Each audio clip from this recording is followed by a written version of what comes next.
Chapter 13-14. This portal that appeared in the air 50 meters in the air was not visible at all if one was not a ranger hero with the sharpest eyes. But the timing of the portal's appearance could be said to be perfect. It was the moment when Sartura raised her white veil and revealed a cruel smile as she flew. Suddenly, Sartura's smile froze on her face. The portal that appeared out of nowhere seemed to have been forcibly torn open by the fingers of countless pure white mage hands. In the purple-blue rift, a golden spiral sword suddenly stabbed out. It was the golden light that seemed like the birth of all things. It was the light of the first glimmer of dawn. It represented hope, and the banishment of evil darkness. It was impossible to avoid. Sartura, who was flying at high speed, could not avoid it at all. Ah! Accompanied by a scream, even if she twisted her body at the last moment, at least two of Sartura's cicada wings were cut off by the golden sword. She still wanted to pull Kalia away, but after cutting off her wings, the spiral sword's momentum suddenly changed, drawing a beautiful arc in the air. If she did not let go of her claws, her legs would not be able to move. In the choice of tearing apart an insignificant human or saving her legs, Sartura was decisively terrified. She did not even have time to increase her strength to hurt Kalia, and directly let go of her claws. Kalia screamed, and a second later, she fell into an incomparably warm and familiar embrace. Ah! Duque! Is that you? Is it really you? Once again narrowly escaping death, looking at Duque's familiar yet somewhat unfamiliar face, Kalia's tears easily broke the dam. She stroked Duque's face, completely unable to control herself, and began to cry. Duque gently carried Kalia in a princess hug. It was only at this moment that the spatial rift behind him turned into countless drifting fragments, and finally turned into nothingness. Looking at the battered and exhausted battle situation, in the depths of Duque's dark eyes, there seemed to be a dazzling golden flame burning. He opened his mouth, and his voice shook the entire dark cave. It's the twin emperors, right? Not a bad plan. Almost caused irreparable damage to the alliance. And almost hurt my lover. But since I'm here, then this farce should end. Get out here. Otherwise, I'll kill my way to see Thun. The buzzing in the air was a display of power, a change in the laws. The weave, which had been rejected outside the temple, once again began to crack like glass in the air. Duque showed everyone the gap between mortals and god domain experts. The first thing that entered Duque's line of sight was the sludge monster boss, Vistus, who had swallowed Gavin Rad. Gavin Rad was desperately swimming inside the ooze monster's body. Oh, it should be called struggling. Even if Gavin Rad had the strength and time to swim in there for a year, he wouldn't be able to swim out. The green mucus would surge in the opposite direction, pushing the victim back to the center. Unfortunately, Vistus was a rare monster that was immune to both soft and hard tactics. Because the ooze monster didn't have a fixed body, it couldn't take physical attacks. In essence, it wasn't an undead. What was even more ridiculous was that it couldn't even be considered an evil creature. Holy light was useless against it. In addition, it was of the nature attribute. Even the wind sword was ineffective against it. The bitter Gavin Rad was suppressed to death by it. Gavin Rad, who had experienced many battles, really wanted to kneel. Seeing Gavin Rad struggling like a nailed frog, Duque forcefully connected to Gavin Rad through the weave and communicated with him through telepathic thoughts that could transmit thousands of messages per second. Boss! Help! Gavin Rad was definitely in tears and snot. What? You can still hold on. Then I'll save the others first. Duque was up to no good and deliberately played dumb. Boss, you can't play me like this. I've been your guard for so long. Even if I don't have any credit, I've worked hard. Back then, you were flirting with girls in the room, and I was sitting outside, drinking and drinking. Gavin Rad's voice was already shocking to the point of tears. Alright, I won't tease you anymore. Thank you for saving my life, boss. To outsiders, the telepathic thoughts communication happened in less than 1/100th of a second. Everyone only saw Duque holding Kalia in midair and attacking. Hundreds of snow-white threads of light shot out from every finger of his free left hand. At first, they were just threads, but in the blink of an eye, they turned into the sharpest frost arrows, pouring down on Vistus' body like a torrential rain. That's right, this sludge monster leader's biggest weakness was frost. It could not be dealt with by a simple blizzard spell, but a large number of frost arrows. Only the frost arrows could easily freeze the well-hidden small cores in the sludge monster's body. If this were a game, they would have to form a large group of mage players and use a large number of frost arrows to kill this thing. Since Duque, who was a demigod and a mage demigod, was here, the other mages had nothing to do. Whoosh whoosh whoosh. Suddenly, a flurry of frost arrows shot out like a snowstorm, and everyone only saw Vistus instantly freeze. The originally disgusting soft body turned into a large pile of green ice that looked like poop. In the next second, the iceberg that affected the appearance of the city cracked open with a "Gotcha!" Wah! I, Gavin Rad, am back. On his forehead, Gavin Rad, who had the color of a grassland, waved his wind sword, like a god of war who had returned from a latrine pit, bursting out of the iceberg in anger. Pfft! Sally Whitemane burst out laughing. Don't blame others for looking down on him. In fact, his dignified appearance also affected the city's appearance, and it emitted an unpleasant stench. At the same time, Duque attacked again. This time, Duque directly drew on the magic power in the magic net and used the frost element to instantly create a large iceberg, forcibly separating the family of three. When Duque turned around again, Vistus happened to explode. It was like some mischievous little brat throwing 250 kilograms of firecrackers into a latrine pit and then exploding them to his heart's content. Bang! That was awesome.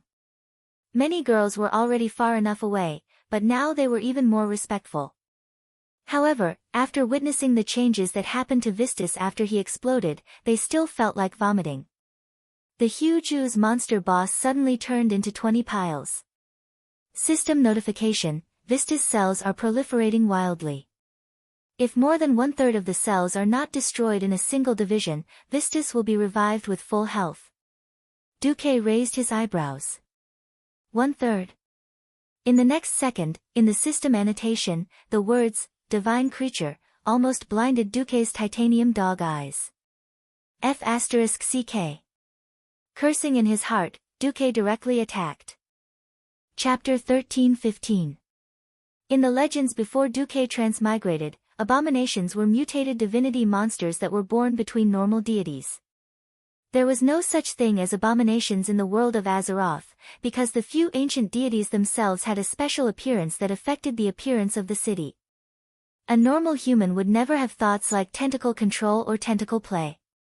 Recalling the glory of the big eyeball tentacle monster from Thun's memory, Duque really felt that he was doing justice on behalf of the heavens by destroying these guys.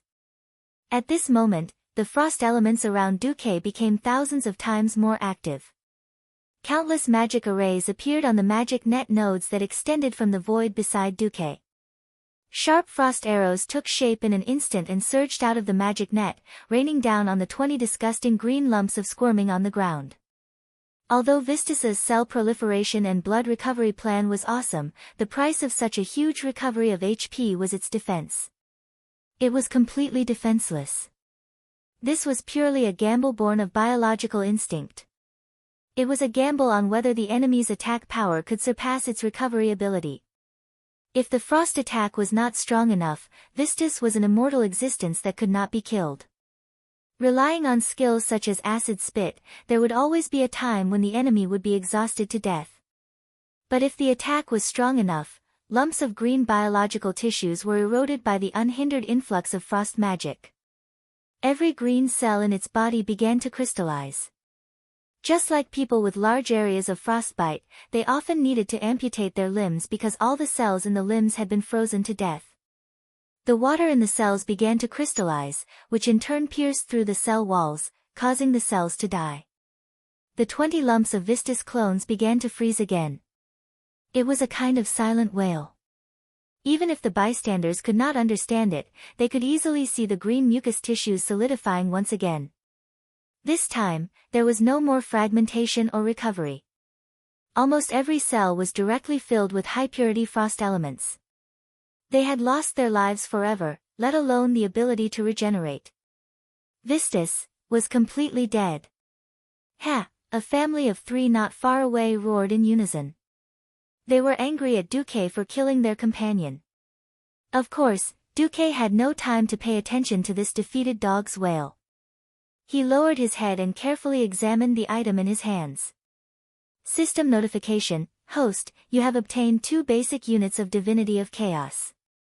Note, Divinity of Chaos, the power of the divine realm that is irregular. It can easily raise a creature's level and greatly increase its combat power, but its weakness is that it can easily cause a creature to enter a berserk state. If it was only at this level, Duque would definitely throw it away like trash. Fortunately, there was another sentence in the remark, do you want to purify it? If the chaos elements are removed, it is estimated that 1 basic unit of order divinity of unknown attributes will be produced. Duque blinked. What basic unit? It's too much of a mouthful. Let's call it point instead. Alright, I want to extract 1 point of order divinity from 2 points of divinity of chaos. What's the price? The system elf replied, it is estimated that it will take 365 Azeroth days, and there is a 45% chance that the purification will fail, which in turn will bring adverse effects to the host. Duque understood what the system elf meant. Purification was actually a process of mutual influence. Although light and darkness were interchangeable in this world, nothing was completely pure. The more absolute a power was, the harder it was to purify it. System elf, is there anything I can do to increase the success rate? If I use a greater amount of order power to purify it, the failure rate can be greatly reduced, and infinitely close to 0. The communication between Duque and the system elf's divine sense was only for a moment in the outside world, and outsiders did not even notice that Duque was in a daze. In Duque's perception, an enemy was approaching at high speed from behind. Originally, Sartura was very fast, but after she abandoned the whirlwind slash that would slow her down and added all her strength to her speed when she swooped down at high speed was quite shocking. Although many people were unwilling to admit it, it was already a little like the speed of sound. The attack arrived before the sound was heard. Unfortunately, Duque had already spread out the weave. Even if Sartura's rash charge in a straight line was faster, the elemental vibration caused by her was no different from a huge wave in the weave. How could Duque not sense it? Little. Illusia was about to remind Duque, but found that Duque's figure had already become a blur. Sartura pounced on Duque's afterimage. Caw. The light that burst forth from Duque's afterimage turned into a bunch of crows that flapped their wings and cawed. The ear-piercing sound, coupled with the strange undulations in the air, instead interfered with Sartura's judgment. For a moment, no one expected Sartura to be stunned at Duque's previous position.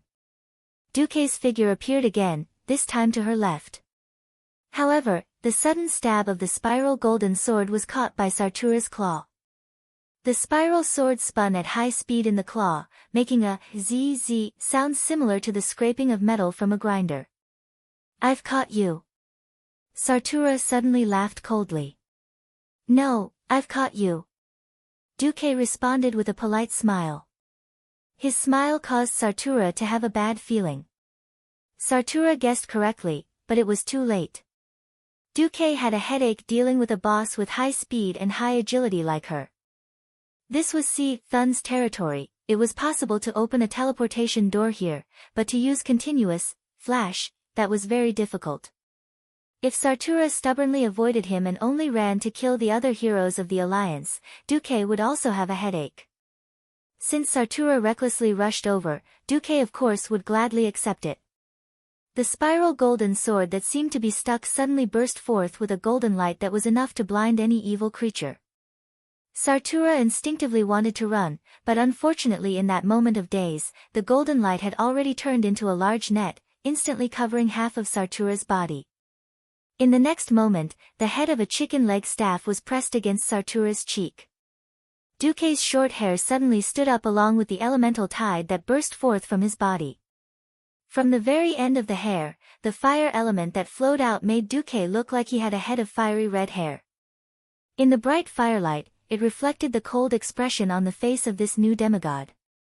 Although Duque's body was already similar to many burly human males in this world, compared to her huge body, he was very small, only a third of her size. But now, in everyone's perception, Duque's body seemed to have suddenly grown 100 times larger, becoming a giant that could support the heavens and the earth. His pair of eyes seemed to be made of the purest obsidian, shining brightly and incomparably deep. The terrifying power that surged like a sea of fire formed a very dazzling ball of light, making the fire element gather crazily on the head of the staff at an extremely fast speed that bystanders could not imagine. Chapter 13:16. Compress. Compress. Compress again. In just 1/100th of a second, this dark cave that hadn't seen the light of day for thousands of years returned to the embrace of light. Facing such a powerful enemy, not only Sartura, but every leader of Entourage felt a sense of helplessness and fear rise in their hearts. No!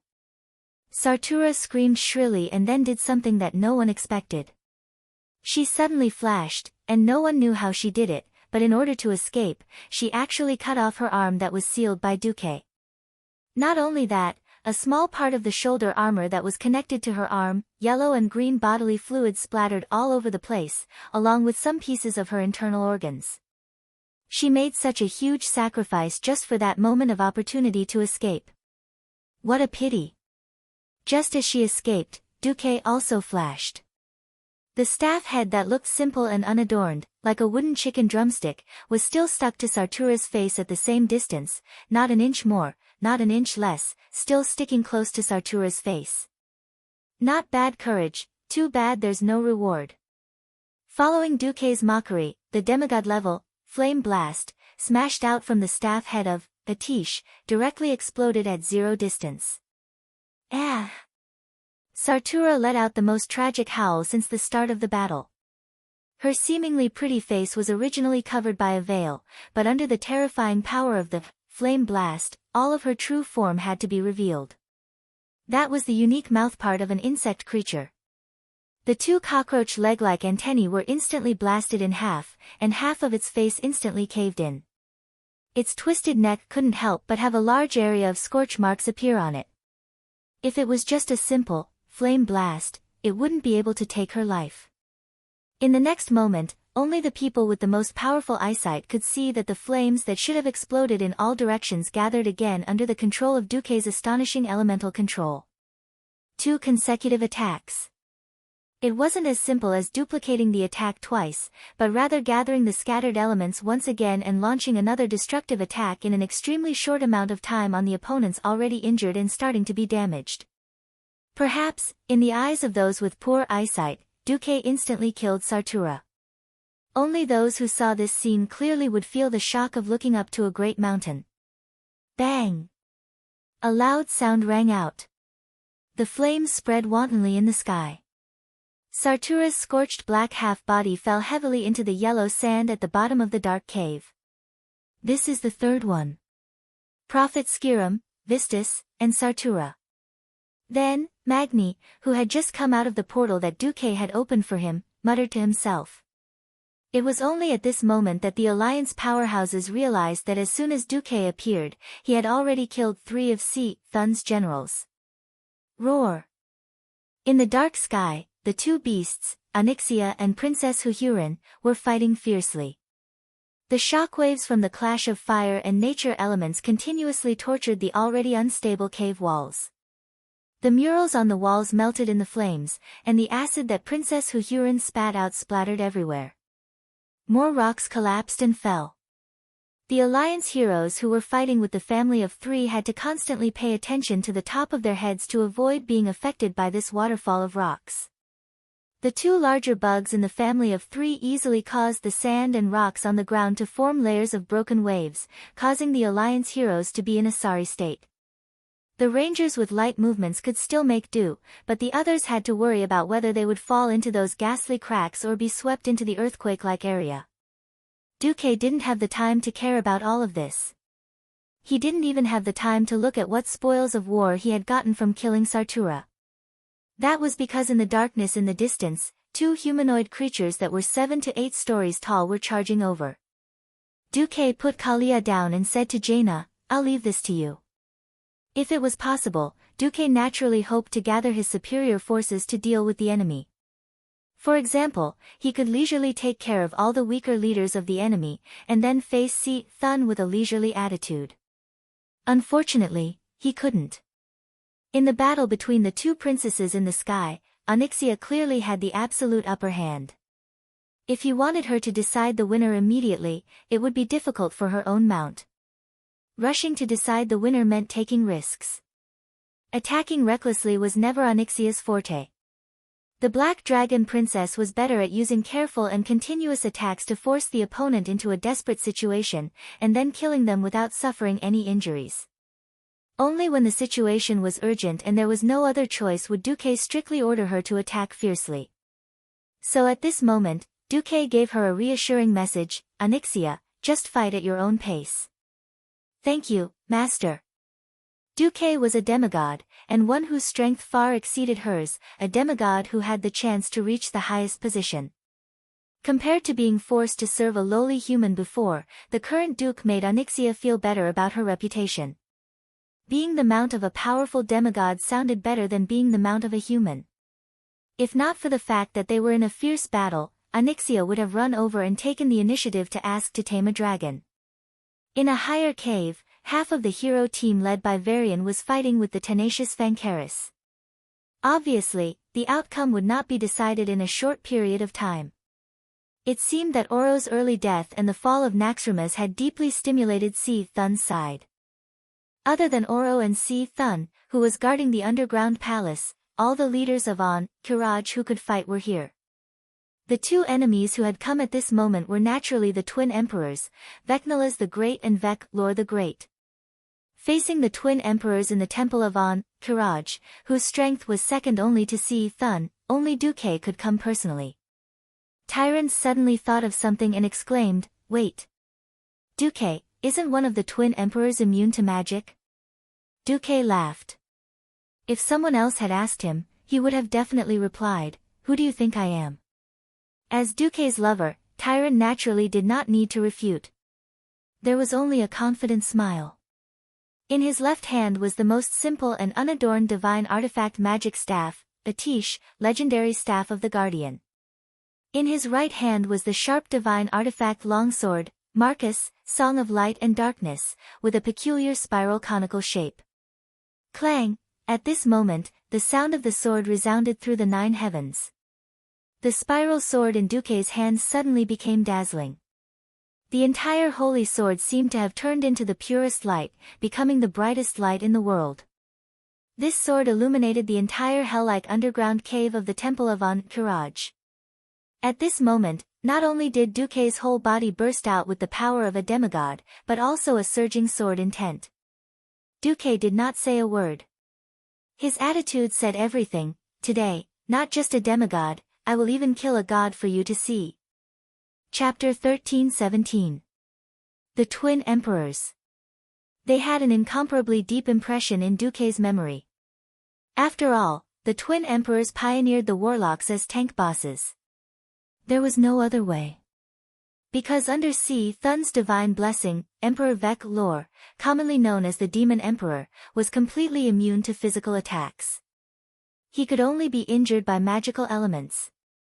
On the other side, Emperor Vec Lor, who held a giant sword and was commonly known as the Sword Emperor, was completely immune to magic. The divine power wrapped around his body would instinctively expel all magical elements. So the traditional way of fighting was to have a tank with the highest armor in the team carry the Sword Emperor, and another warlock carry the Demon Emperor. Unfortunately, all the powerhouses in the Alliance hero group were in the middle of a fierce battle. There was no melee hero who could carry the monsters to help. Duque really wanted to take action again before the Twin Emperors arrived and free up some people, but unfortunately, he could not. For gazes full of powerful divinity crossed space and darkness and locked onto Duque. He did not know what went wrong, or if the history of Azeroth had taken a further serious turn. The twin emperors were demigods. As long as Duque dared to run and kill the other leaders just now, the twin emperors dared to teach Duque a deep and unforgettable lesson. Yes. If Duque dared to go and bully the noobs, then the twin emperors could too. They had known each other for so long. Even Valera and Brawl, who Duque had the least interaction with, were regarded as partners by Duque.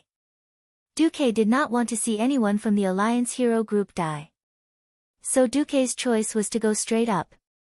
At this moment, Duque's sword intent was high, and his sword intent was above all living beings, suppressing the entire Zerg race.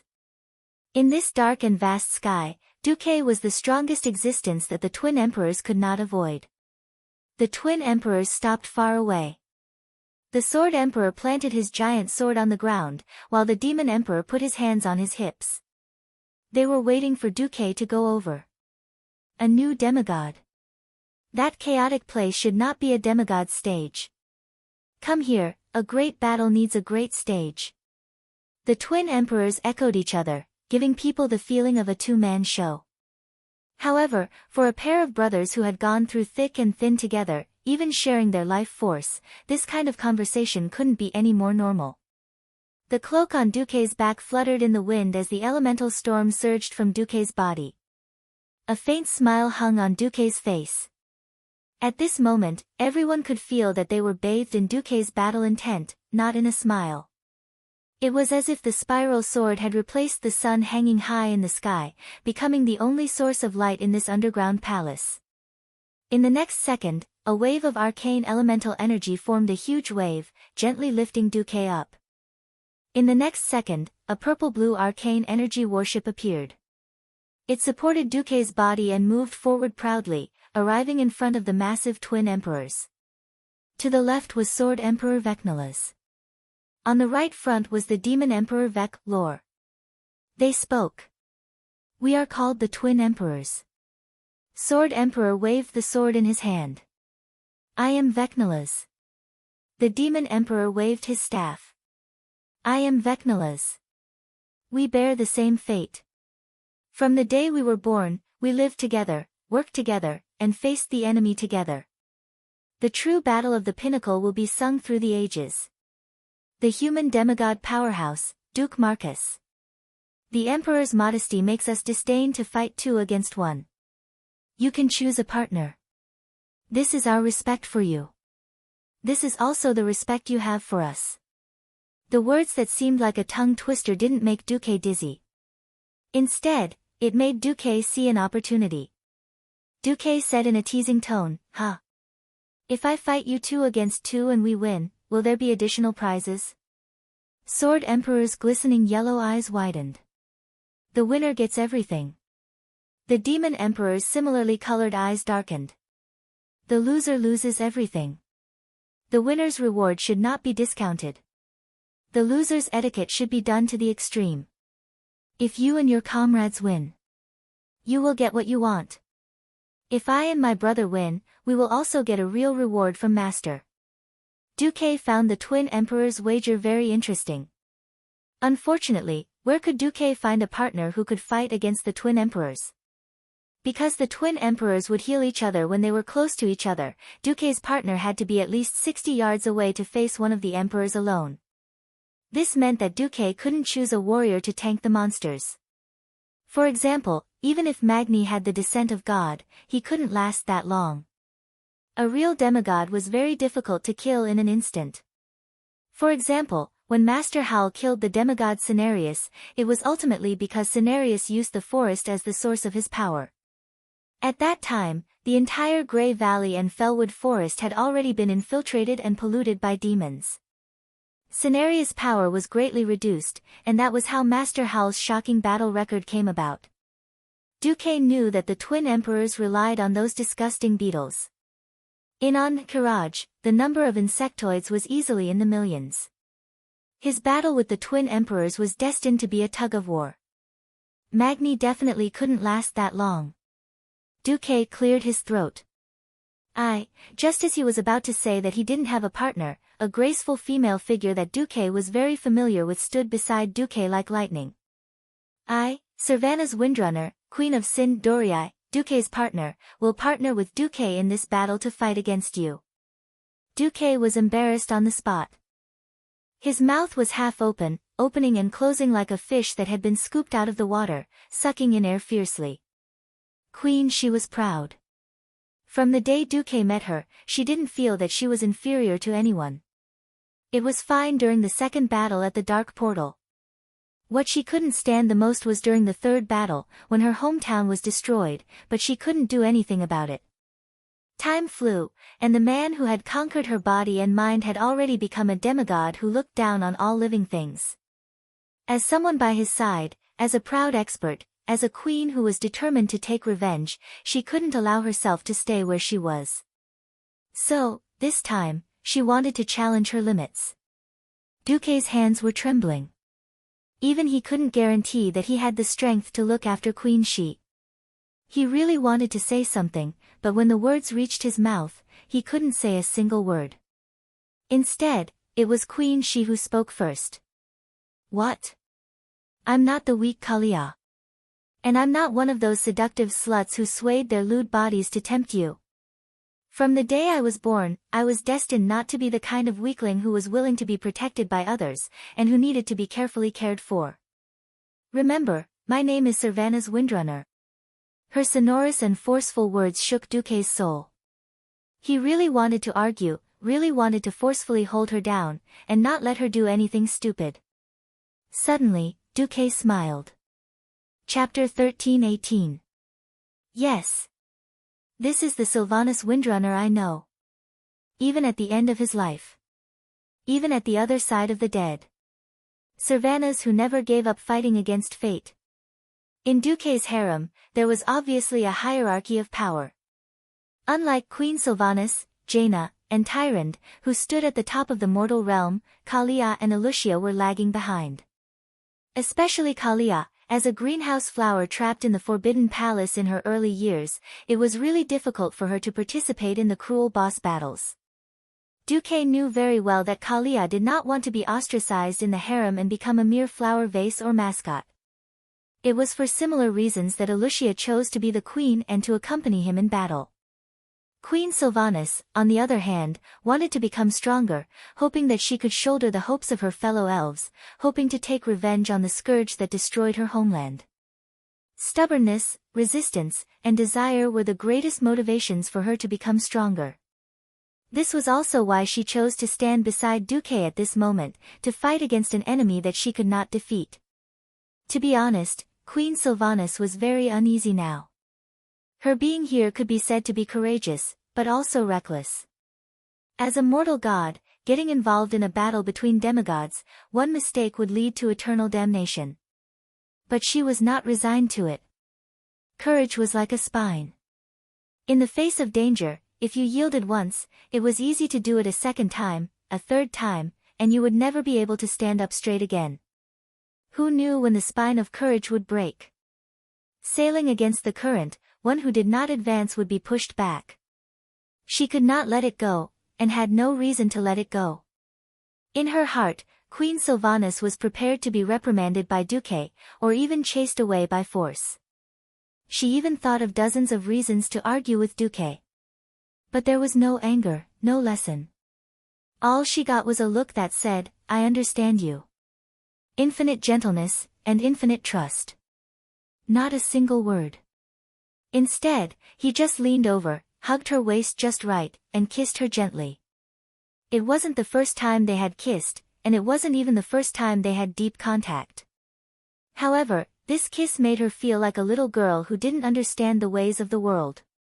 It was as if she was in a dream. It was warm and full of moisture. After their lips parted and they stood up straight again, Duque and Servanas were no longer lovers. At this moment, they were comrades. The twin emperor's glistening yellow eyes stared at Queen Sylvanas for a long time, feeling deep veneration. A peak existence among mortals. He also has extraordinary courage. We are the twin emperors. I recognize you as my opponent.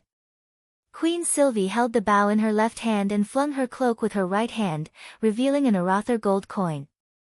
She flicked it into the air with her thumb and said loudly, "When the coin lands," the twin emperors replied in unison, "The moment when we start fighting each other." Duque's face stiffened. "All right. The twin emperors, come." The golden coin kept spinning in the air. It seemed to have lost the restraints of time and kept spinning, spinning, and spinning. The golden light kept flashing, but the four hearts were getting more and more nervous. After what seemed like a century, the coin finally fell to the ground, making a crisp, clang sound. The twin emperors' bodies, which were at least 7 stories tall, were like mountains toppling over, pressing down on Duque and Queen Sylvanas. At the same time, Queen Sylvanas and Duque moved at the same time and shot out like an arrow. Queen Sylvanas strode with lightning speed, and in the midst of her mad dash, she had already shot 3 arrows at the magic immune sword emperor, Vecnillus the Great. The sharp arrows drew a straight line in the air, bringing with them 3 bolts of lightning as they pierced straight at Vecnillus. Vecnillus did not even frown. The broadsword, which was as wide as the main beam of a building, came crashing down, and the light of the sword drew a strange arc in the void. Whether it was a person or an arrow, it was impossible to resist the edge of the Holy Courage greatsword. The 3 sharp arrows were about to be destroyed after a flash of the sword light. But the great emperor did not expect that Queen Sylvanas would use her left hand, which was holding the bow, to draw 3 extremely thin lines of lightning from her fingers, and actually pull the 3 arrows away from their predetermined trajectories. After the arrows changed direction in the air, they once again stabbed at Vecnillus, the emperor of the Courage Empire. Vecnillus was finally a little surprised. He did not expect that the arrows that were shot would have a second attack, especially when the arrows should have been cut down. But he still did not care. He was immune to magic, and the most powerful lightning power on the arrows was ineffective against him. Although the arrows would hit him, they might not be able to hit his vitals. If they hit his armor, it wouldn't matter.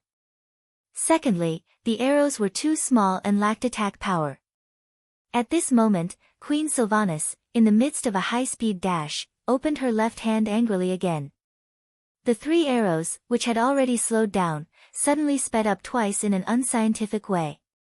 2 arrows were shot at his eyes, and 1 was shot at his throat. Vecnillus had no choice but to stop and use his left hand, which was wearing armor, to protect his vital parts with a backhand slap, and at the same time, hit the 3 arrows away. And Queen Sylvanas had already taken this opportunity to shoot 3 rounds of arrows, a total of 9 arrows. She manipulated the current of the lightning, and easily let the arrows that flew out get a better angle of entry. For a moment, the arrows all drew beautiful arcs in the air, and hit the target that she wanted to shoot. Armpits, elbows, knees, ankles. Although these were protected by armor, they were still vulnerable parts with gaps, and were the targets that Queen Sylvanas wanted to hit. Years of fighting against giant-like creatures had made her give up the fantasy of killing with 1 shot. Instead, she used a more practical method, which was to paralyze the opponent as much as possible, or to weaken the opponent's movement. When all 9 arrows hit, and she felt that Vecnillus's movement speed had obviously slowed down, Queen Sylvanas could not help but let out a long sigh of relief. This kind of magical second or even third stage control, Queen Sylvanas only had a success rate of more than 50% in practice. All 9 arrows hit the target. It was almost a stroke of genius, and even she did not think that she could actually succeed. But if she had to use a word to describe her mood at this moment, it was simply, cool. The battle was just the beginning. The next moment, the huge Emperor Keela's sword had already slashed down. Queen Sylvanas made a flexible twisting movement while moving forward at high speed, and narrowly dodged the sword. At the same time, while quickly dodging to the left, she shot another 3 arrows, one of which hit the Emperor's neck, but it was obvious that it was a muscle. For Vecnillus's thick neck, which was so thick that at least 2 people would need to wrap their arms around it, the bull-sized wound on the neck muscle was not considered serious. Chapter 1319. The Emperor suddenly used brute force to change the direction of the giant sword and swept it horizontally. Queen Sylvanas made an extremely exaggerated backward movement, her body above her knees almost parallel to the ground, and narrowly dodged another attack. She then made 3 backflips in a row before stopping the powerful momentum. During the backflips, she shot 9 more arrows. At this time, Duque was fiercely attacking the demon emperor Vec Lor. In the image transmission of the magic eyes, Duque saw that Queen Sylvanas almost had the carvings at the front of her breastplate cut off by the Sword Emperor's greatsword. Duque's face turned green. Did she really think that there would be one less benefit from now on? Ugh, bah bah bah. Even if Queen Sylvanas became an undead like in history, Duque would still like her. It couldn't be helped that Queen Sylvanas danced on the edge of the sword. Her greatest weapon was evasion. If she didn't appear, then Duque would have to use the mirror reality to pull the Sword Emperor. That was also a very dangerous choice. Since she was here, Duque had to believe in her. That's right, Queen Sylvanas was definitely delicate and weak compared to the 7-story Sword Emperor Vec Lor. She would die if she was hit by a sword. On the other hand, as long as she was focused enough and didn't get hit by a single move, it would be her victory. She alone, of course, would never be able to kill the twin emperors. Note that the lives of the twin emperors were shared. Her bow and arrows couldn't hurt them, but Duque could. After confirming once again that there wouldn't be a second existence besides him that could attract the attention of the demon emperor Vec Lor, Duque went all out. The thin lines of the elemental laws crisscrossed back and forth. The 2 demigods, with their deepest understanding of elemental magic, performed a gorgeous epic duel. It was a battle of great momentum. Behind Duque, the entire sky was inverted. Countless arcane missiles poured down like a meteor shower, drawing countless dazzling parallel lines and bombarding the demon emperor.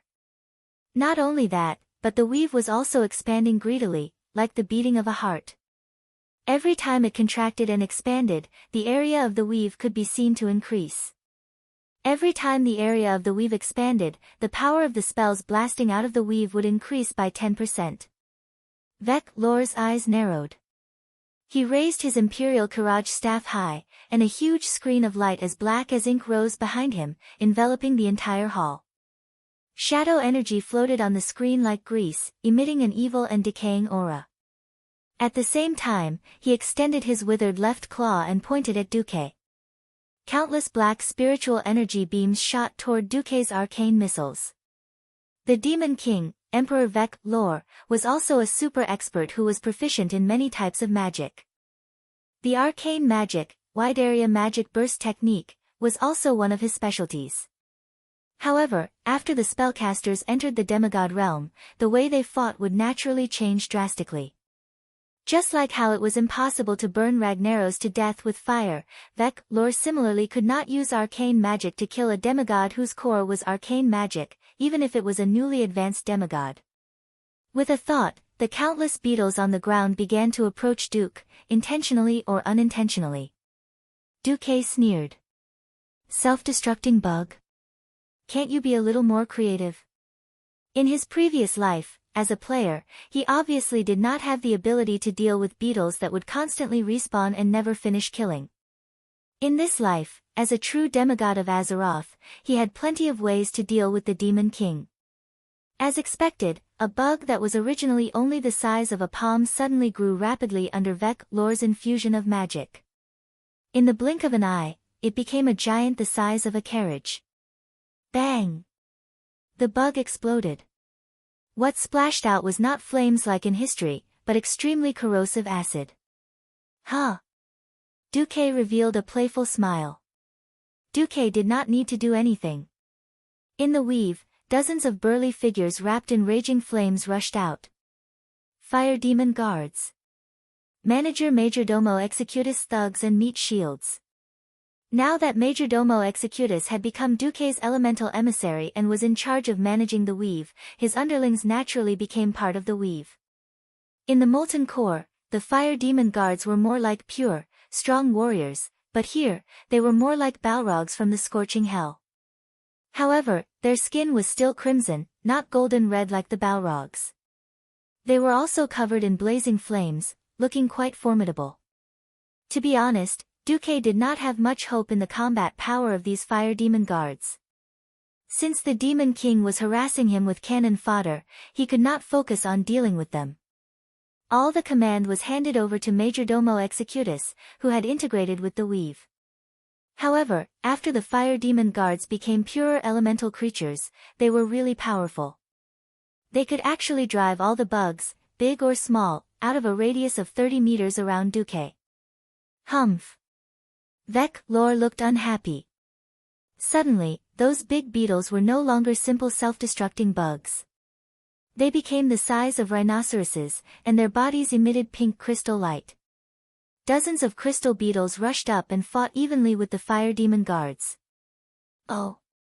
With a thought from Duque, a modified version of the fire elemental jumped out of the illusory weave. On the surface, this was a fire elemental bathed in fire. However, there was a huge change in body shape. It was the Balrog from the Lord of the Rings world, where the white sword Saint Gandalf was. With the appearance of a demon, the Balrog was good at using whips and beheading swords. Roar!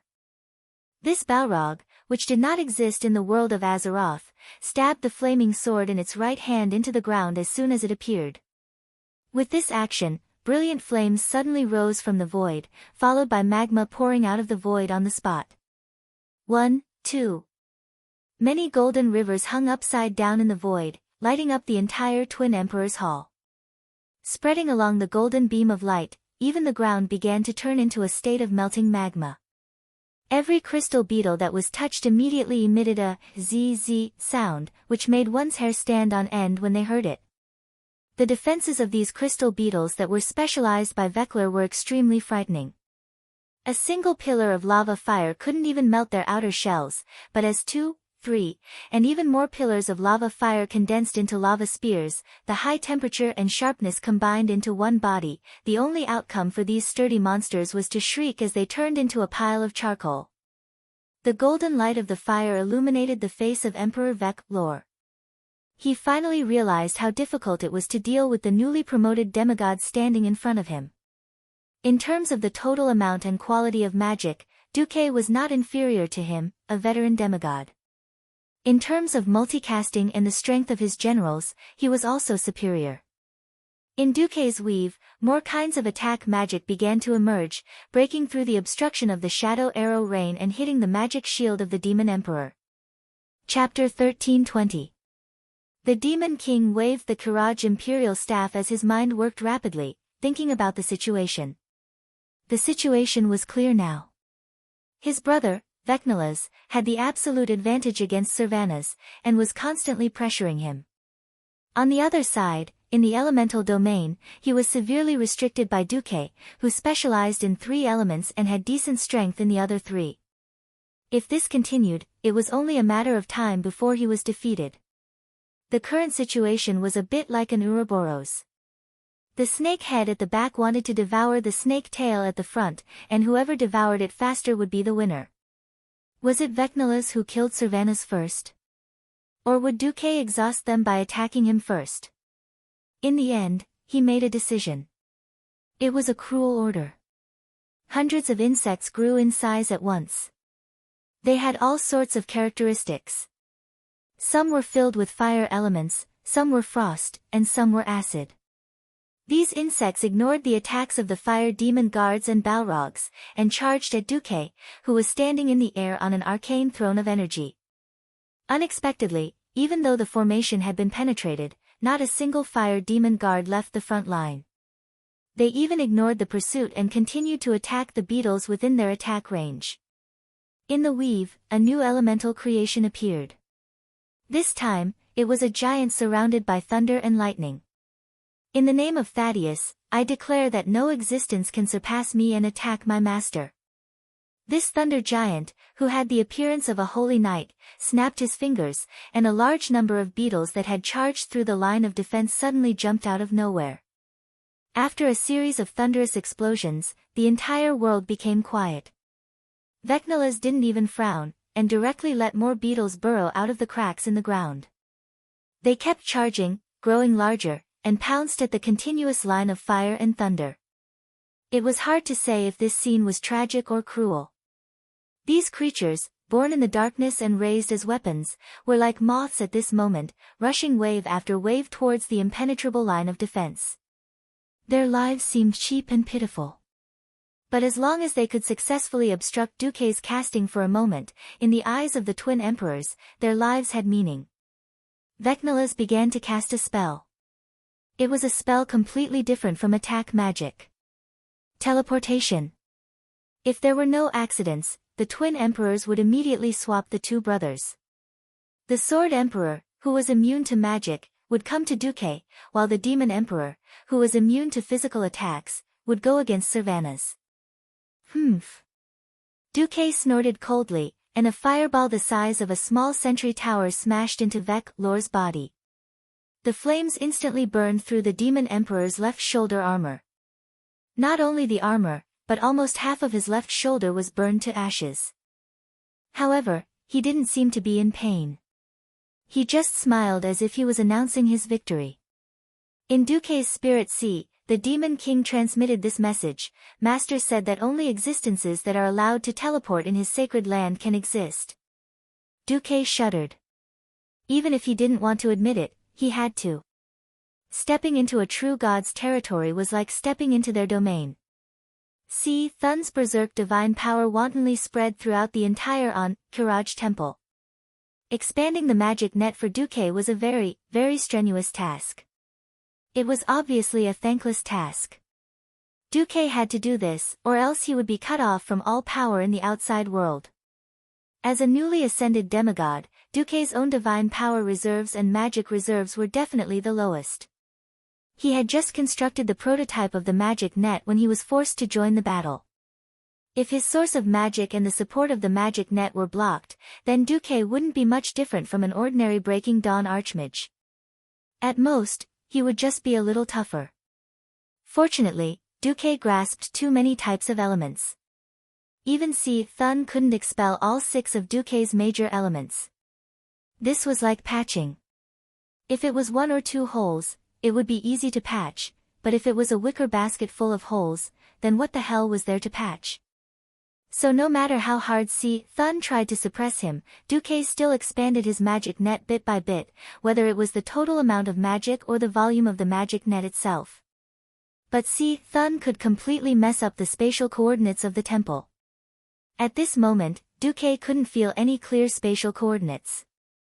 The next moment, Emperor Vec-Lor was about to switch places with his brother. At this moment, Duque didn't even bother to show the slightest bit of nervousness on his face. It was just that his left hand was still tightly gripping the divine artifact magic staff, Atish, which was somewhat famous even among the Kiraj insect people. "You're just bluffing." Vec-Lor snorted disdainfully. He had already thought about how he was going to torture that jumping female elf after the teleportation.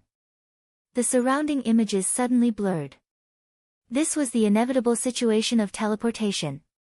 But a second later, the Nephilim King was stunned. Duque hadn't been left behind by him at all. Duque had completed a successful teleportation just like him. This wasn't a simple thing. After Thun had mixed up almost all the spatial coordinates here, any teleportation or flash was an extremely high-risk gamble. If he wasn't careful, he would get stuck in the pillars of the temple, or even in some unknown spatial rift, and be done for. He couldn't help but exclaim, "Ah!" He never dreamed that Duque would be so decisive. What he really couldn't understand was how Duque had located the spatial coordinates. Duke smiled, and with a flying kick, he kicked the dumbfounded Queen Shi's buttocks. The surging arcane elemental energy sent Queen Zeline flying towards Sword Emperor Vecnilf, who was 100 meters away. "Duque, you bastard!" Queen Sylvanas was a little exasperated. Duque clearly had a better way, but he chose to do this. Was this humiliation? Or was it flirting? Regardless of that, the Sword Emperor's sword light fell again, and Queen Sylvanas had to focus on dodging and counterattacking again. On this side, the Nephilim King only got a contemptuous smile from Duque. "My flames are my lighthouse in the void." In response to Duke's words, Vec-Lor's charred left shoulder, which had already been completely extinguished, once again ignited with a blazing red flame. The raging flames surged incessantly along his arm, spreading to his left elbow and the left side of his neck in an instant. He had underestimated his enemy. He didn't think that Duque's manipulation of the elements was so high. In his impression, that should be the means of the fire demon king, Ragnaros.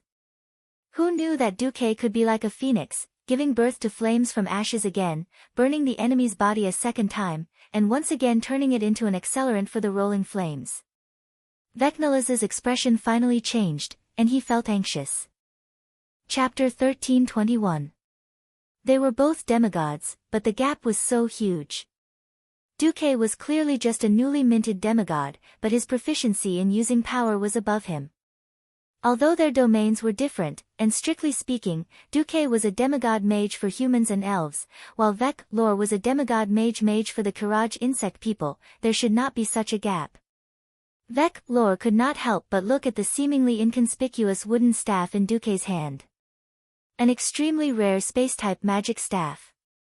For a new demigod to have such wealth, even Vec-Lor was secretly envious of him.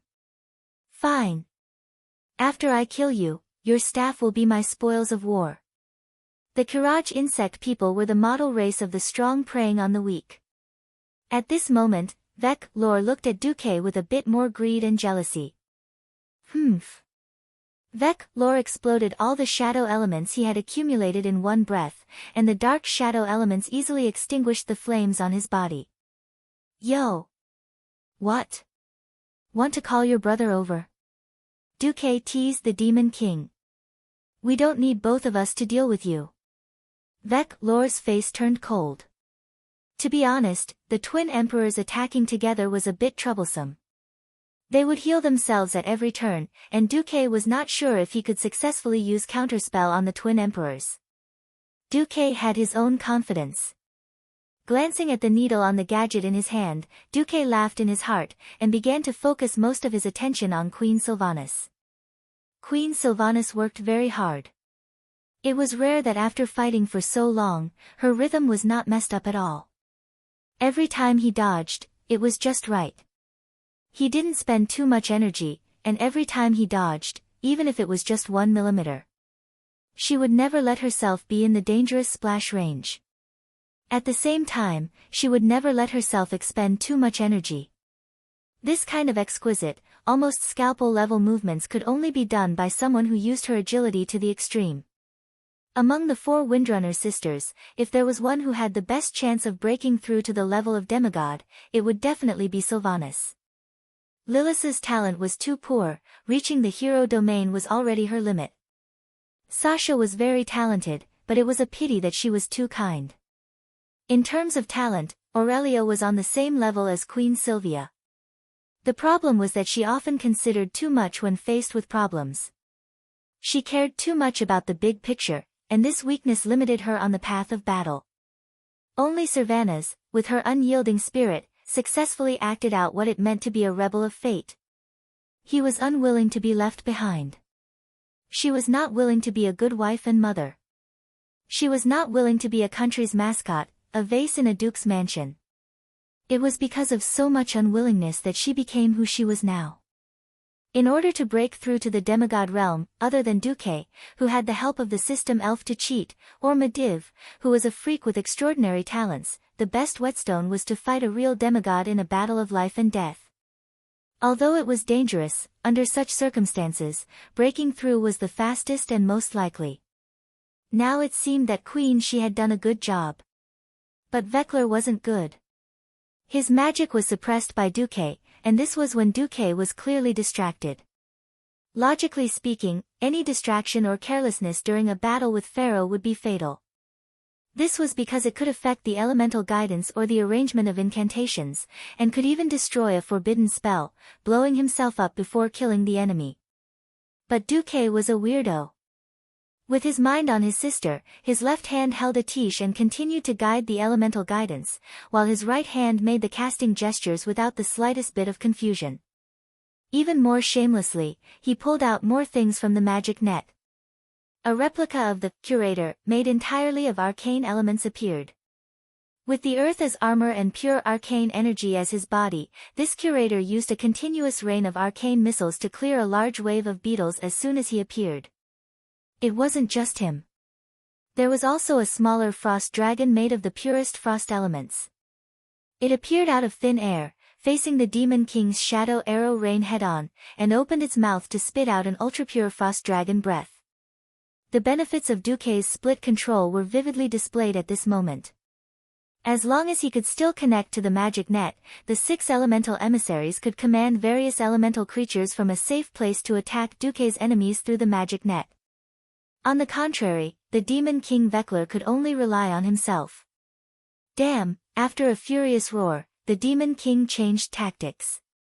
Those large-sized beetles no longer blindly rushed to their deaths. More and more beetles began to climb onto his huge, but seemingly skinny body. Duque narrowed his eyes. There was an indescribable feeling in them. As expected, a change had come.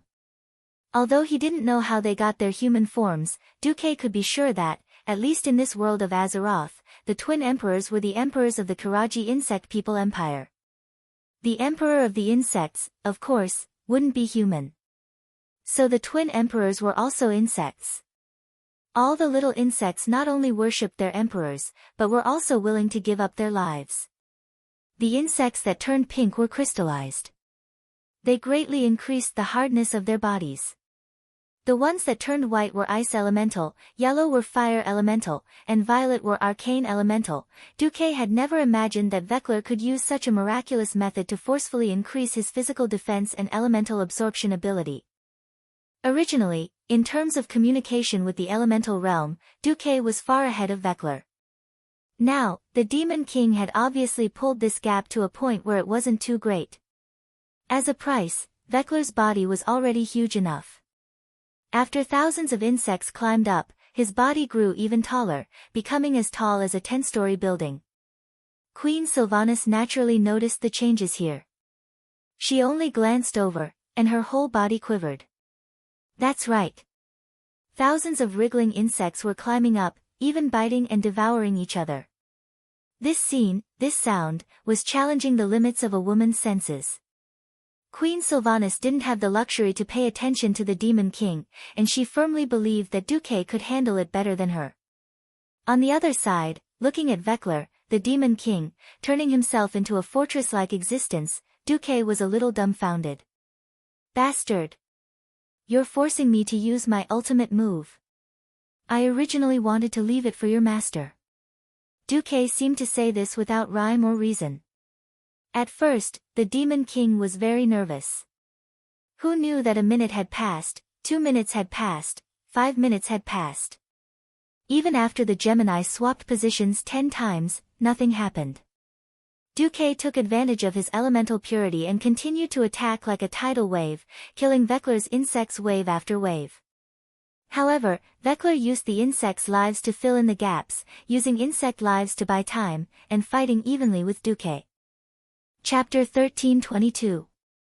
Just as Emperor Vekler was praying for his brother to kill Sylvanas first, suddenly, the entire Kiraj temple shook violently. It was like an earthquake. The feeling of the earth shaking even affected this 1,000-meter-deep underground cave. How exaggerated was this?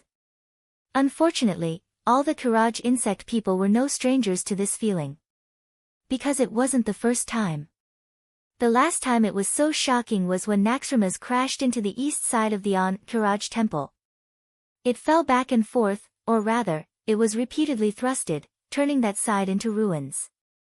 Could it be that the Alliance threw Naxxramas in again this time? Impossible! The twin emperors exclaimed at the same time. Their master Thun would never let Naxxramas behave atrociously in his territory again. In fact, Naxxramas was really close to the Kiraj temple again. This time was different from the past. This time, the floating fortress was purely a feint. Seeing that his old enemy was coming again, how could Thun keep his face? Without saying a word, he first used a moving death ray. Different from the time of Kel Thuzad, under Duque's orders, the dwarven craftsman carried out emergency modifications to Naxxramas. The biggest difference was the addition of a set of 12 large screw engines. Although this thing didn't have much effect on accelerating the entire fortress, at a critical moment, a difference of 1 meter was the difference between life and death. Moreover, the main control system of the fortress was linked to the magic net. After the warning system detected the high-energy reaction rising from the Kiraj temple in advance, Duque directly calculated the shooting range of Thun's light cannon and let the fortress evade in advance. Just like this, Naxxramas narrowly avoided Thun's ultimate move. And the feint attack was to cover for another star fall. He didn't believe that Thun could fire such a terrifying light cannon continuously. Under Duque's instigation, the dragons brought down another abandoned giant ship of the Burning Legion as a meteorite. In the dark starry sky, a red line of fire stabbed down diagonally. The clouds were boiling like porridge. From afar, it looked like a huge marshmallow cloud. Suddenly, a red dot appeared in the middle, like a stone falling into water, rippling on the clouds. Then, the clouds were dyed fiery red. The next moment, under Tyron's guidance, the fiery red warship fell to the ground. It accurately hit the place where the entrance of the Kiraj shrine should have been. If the first collapse that trapped the Alliance hero group was deliberately done by the twin emperors, then the bombing this time was Duque taking advantage of the situation. The opening, which was not very big in the first place, was forcibly torn open in the direction of the palace where the twin emperors were. The earth was collapsing, and the hard rocks were easily torn apart. Countless rocks fell from the shocking crack at the entrance of the temple, once again setting off a terrifying man-made earthquake. After the violent collapse, Lor suddenly discovered that he could see the sky. Originally, the entire palace was a typical underground cave.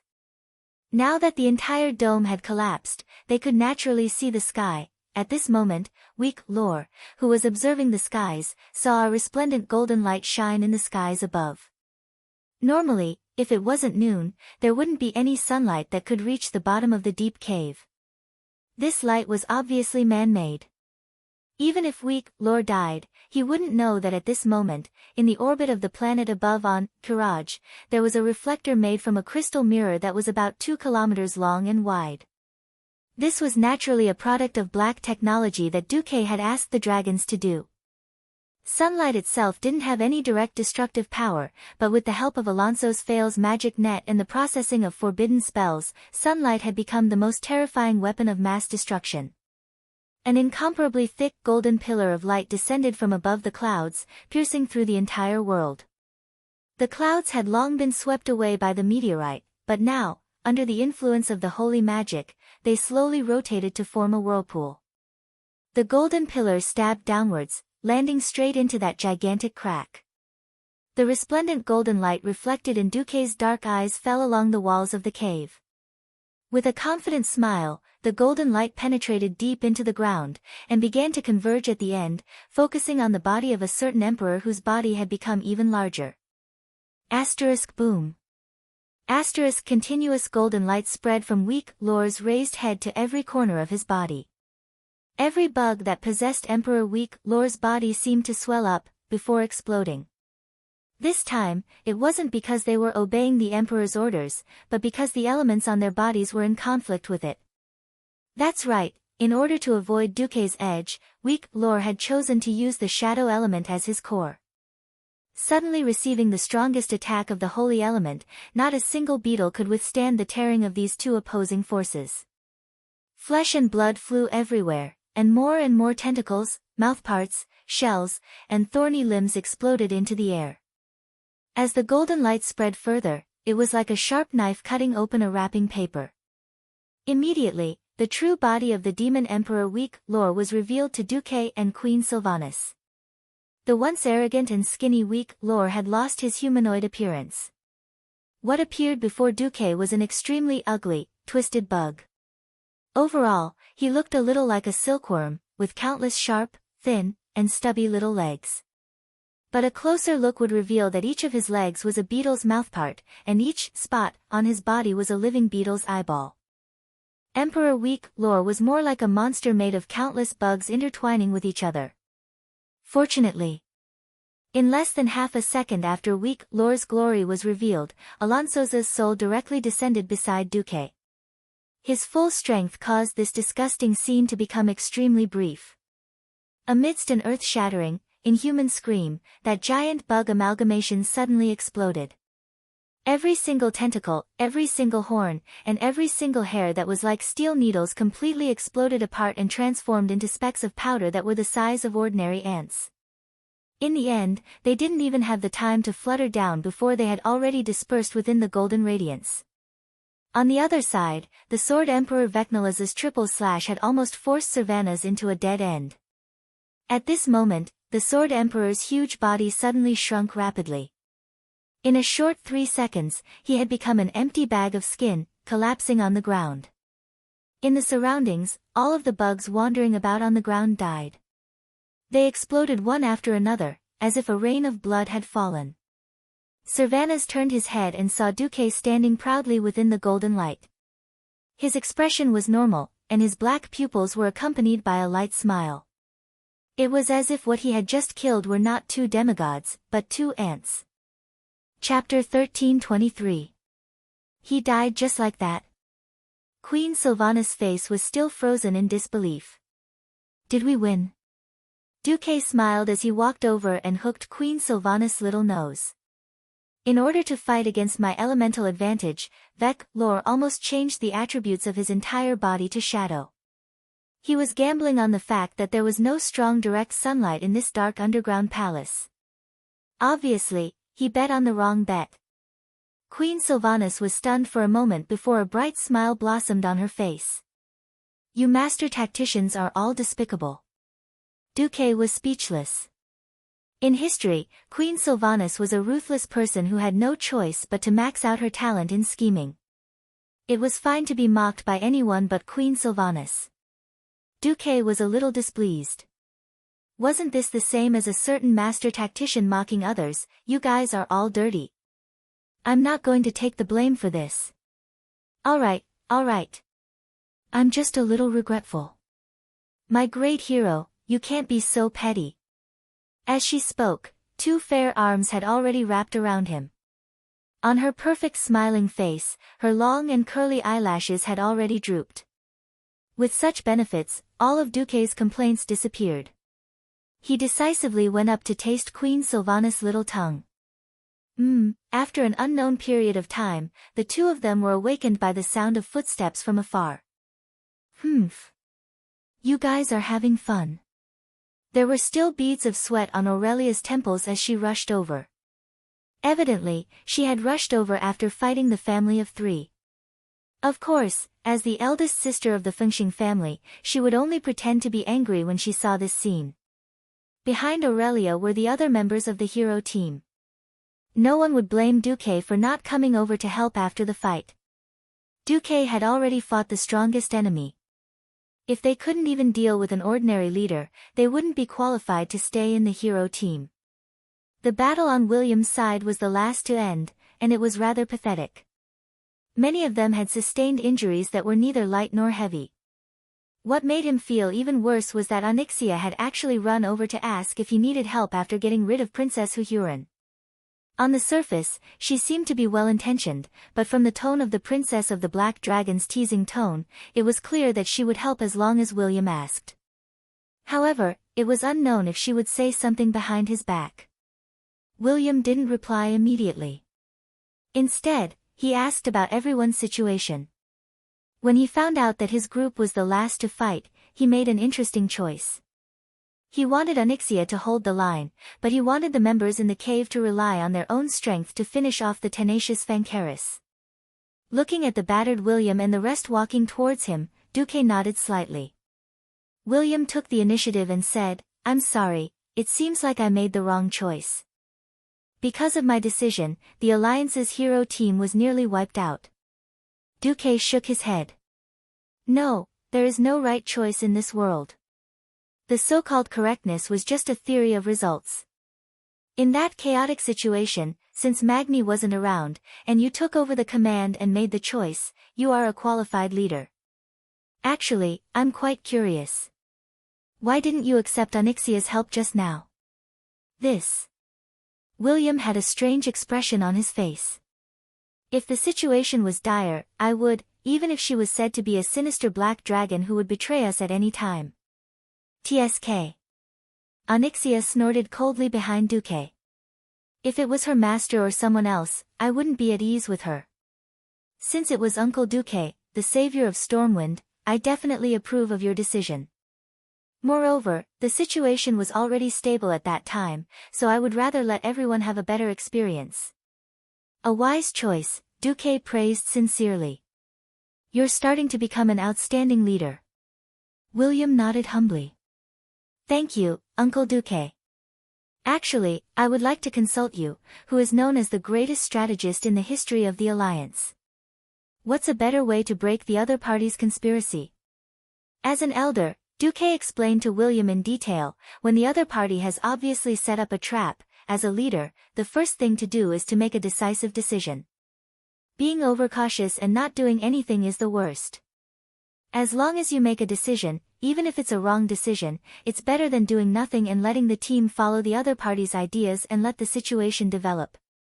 Duque continued, be it strategy or tactics, they are all psychological games. There was no such thing as an absolute mental model. If you have a deeper understanding of the enemy, but the enemy doesn't know anything about you, then you've already won half of the battle. Then, Uncle Duque, why are you always able to use all kinds of exaggerated methods to deal with the enemy? That's because I'm a transmigrator. Cough cough. Duke lectured with a straight face, I have always used strange ideas to defeat my enemies, because I have jumped out of the enemy's way of thinking. At the same time, I have a broader vision than the enemy. That's why I can always win. I've never been the most outstanding one. I'm only a little better than the enemy. I also know that what I lack the most is experience, but since my subjects have high expectations of me, I want to avoid detours as much as possible. Do you have any good ideas or good guidelines? You don't say, there really is. I found this rather interesting book on the art of war in Mediva's library. I'll give it to you today. I hope you can read it and read it thoroughly. With that, the sage-like Dumuk solemnly took out an ancient book that had been specially dyed yellow with soy sauce, washed, and dried. What book is this? William's eyes widened. Under the watchful eyes of Valilla and Brawl, he caressed the cover and slowly opened the first page. He looked at the strange square words and was extremely confused. Oh, I forgot that you don't know any languages other than the common language in Darnassus. For this day, I've prepared my translation for you. Duque took out a newly written translation in the common language. Sun Tzu's Art of War, How to Get More Grandchildren.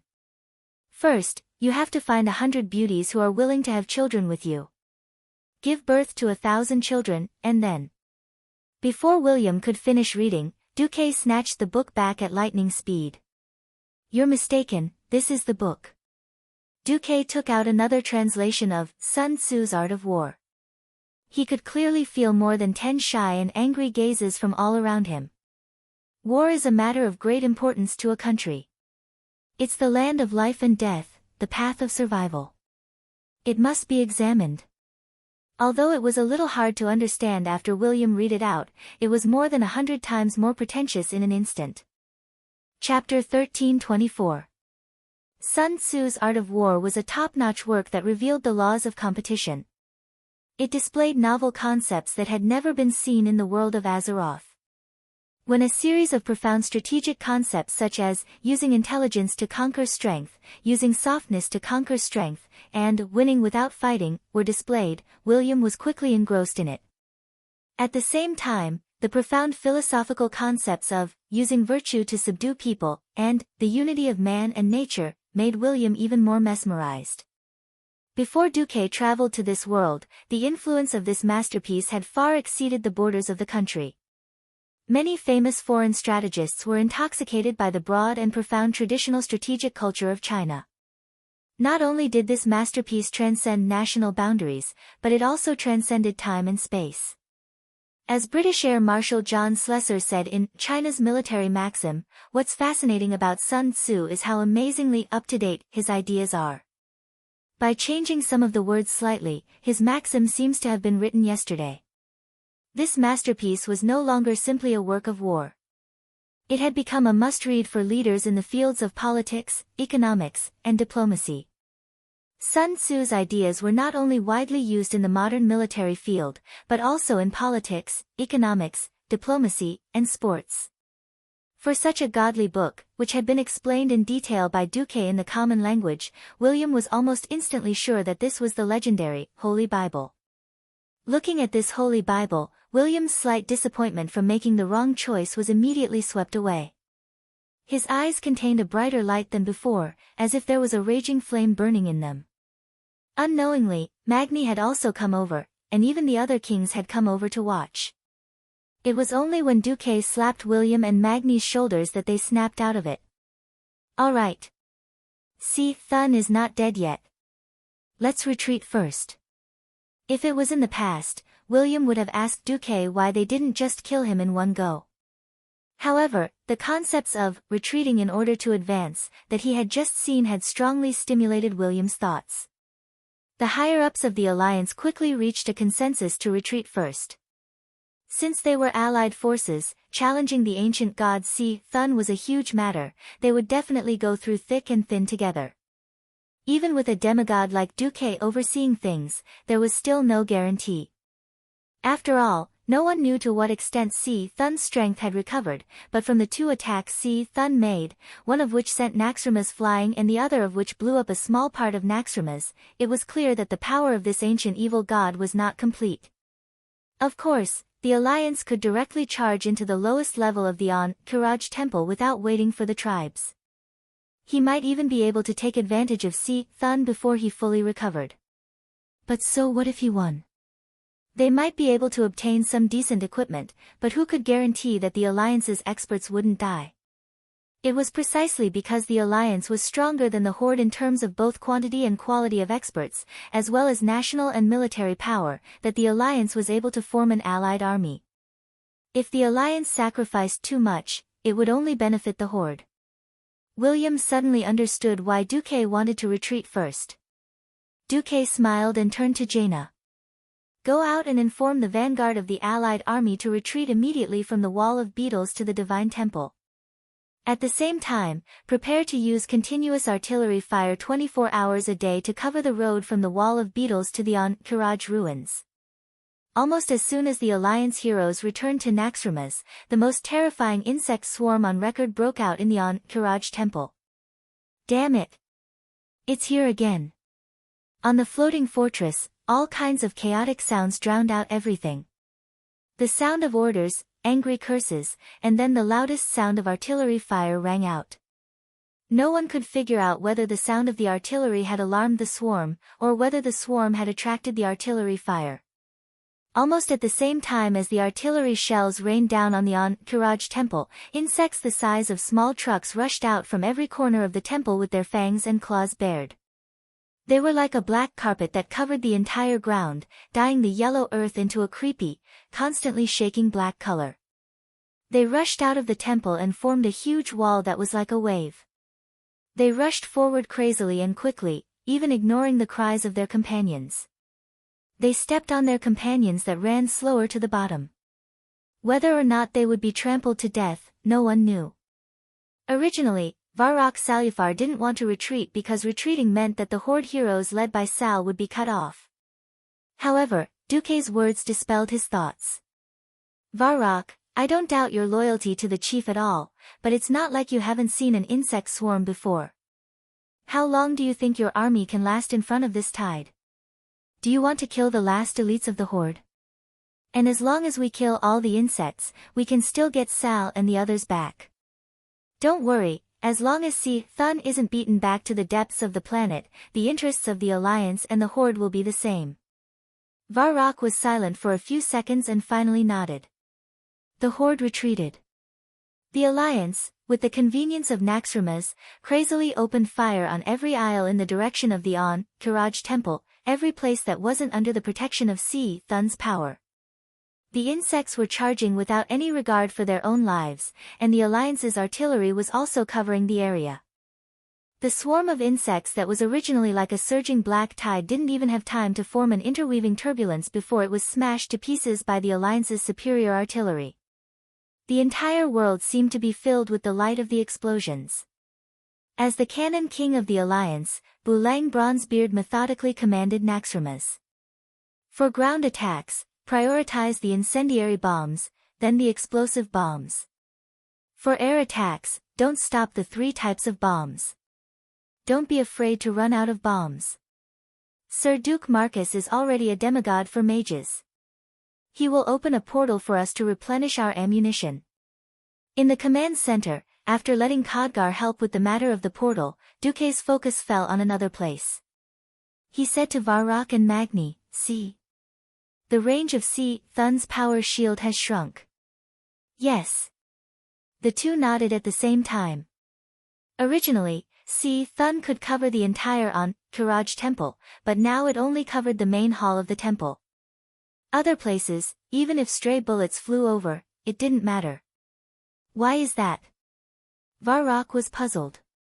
Because our Alliance's hero squad first broke the pillar of the Kiraj temple. Duke raised his palm, and 2 souls that looked like little people appeared on his palm. Even though these 2 souls had been imprisoned by Duke, Varrock could still clearly feel the strong will and surging soul waves from these 2 souls. This is the souls of the twin emperors. The emperor of the Kiraj insect people, and also the leader of the swarm. After losing them, See Thun could no longer control the Kiraj insect people well, so he simply sent all the low-level insects to their deaths. Chapter 1325. To be honest, even Duke wasn't sure if the Kiraj insect people were See Thun's biological sons. After all, in terms of race, they wouldn't even be able to pee in the same pot. The most common explanation was that when the Titans discovered Azeroth, the entire surface of the planet was about to be corrupted by the 4 ancient gods. The Titans were furious. After the boss of the Pantheon, Amon-Thel, personally destroyed the most powerful Yashaji, the Titans discovered that the ancient gods had already corroded the planet deeply. Killing the ancient gods would cause great damage to Azeroth. For the sake of Azeroth, a powerful titan in the future, they created guardians and sent them to seal the ancient gods in Azeroth. However, these ancient gods didn't obediently give in. They were still hatching plans in the underground of Azeroth, ready to rule the world again at any time. See Thun was defeated and sealed in a battle in Silithus. However, with the loss and confusion of the Guardian Liden, as well as the earth-shattering explosion and impact of the Well of Eternity, the Guardian's seal gradually weakened. He reappeared as the mastermind behind the Kiraj insect people. However, in all historical documents, only the Kiraj insect people were mentioned as See Thun's servants. According to See Thun's crazy personality, since he wanted to stall for time to recover from his injuries, servants were probably existences that could be abandoned at any time. At this thought, Duque had a new idea. Bulang, when this wave of insects is over, use the 0 cannonball. Okay. Bulang replied. 0 cannonball. William was curious. There are many plants in this world that are more or less poisonous to insects. The most widely used ones are pyrethrum, rotina, and tobacco. The so-called 0 cannonball is to cultivate a large number of these plants, grind them into powder, and then shoot them near the insect nest. As for how effective it is, it will have to be tested to know. Anyway, there are a lot of materials in the Goro crater in the east, Duque replied indifferently. It didn't matter if there was no effect. If there was a special effect in the test, it would be worth it. Although See Thun didn't care about the insects, the Alliance and the Horde did. Even if they killed See Thun, there might be another insect wave, and the whole of Kalimdor would have to kneel. It was not possible to form such a magnificent coalition army every time. As a transmigrator, Duque knew that Azeroth was full of trouble. William nodded heavily. I've learned a lot. After settling the chores, Duque came to the strange little space attached to Naxxramas. This place, which used to be the Frost Dragon's lair and the Temple of Kel Thuzad, had now become the core area of the stronghold. Unlike the main control area, this core area was mainly used to store valuables and serve as a refuge for VIPs. Thanks to the promotion of mold-based house construction, while the logistics force was busy transforming Naxxrama's defense and firepower, Du had the time to recruit a group of Storm City's Mason Brotherhood craftsmen to work on his own. It wasn't an exaggeration to build an exquisite 3-story palace for himself and the other kings in the original Frost Dragon's lair. Duke's own villa was a Duke level 2.5 stories. What was the result? 2.5 stories above and 3 stories below the ground, for a total of 5 stories. In this Duke's mansion, Duke set up a magic array. First, he summoned Khadgar, Alonso's, Thaddeus, and Farina. Then, Vanessa opened the door to welcome the guests. Seeing Alonso's fail, these guests, or helpers, all bowed their heads. "Nice to meet you, teacher." Theon and Gavin Rad bowed their heads first, followed by Riadaline and Benedicta's, who were second in line, and then Sally Whitemane. He. I'm no longer a living person, so let's dispense with the customs of the mortal world. Alonso's was quite happy to see that his disciple was still active in the front line of fighting against evil. After some pleasantries, Duke went straight to the point. Since Thun is using all the insects to attack and stall for time, we won't be able to break into the deepest part of the Temple of Kiraj for a while. So, while the enemy is increasing in strength, we have to do something. My suggestion is to find a way to purify and absorb the souls of the twin emperors into the magic net as nodes of the magic net. At the same time, we can see if we can extract the divinity of the twin emperors and plant the seeds of divinity for those who are determined to break into the realm of gods. Hiss. Even though everyone knew that Duke had always been kind, no one really thought that Duke would take out the divinity as a trophy. In everyone's hearts, that was basically the absolute territory of the number one person in the alliance, Duke. And this time, even if Queen Sylvanas didn't participate in the fight against the twin emperors, Duke probably had a 70% to 80% chance of winning. Everyone was moved. Theon was even more respectful.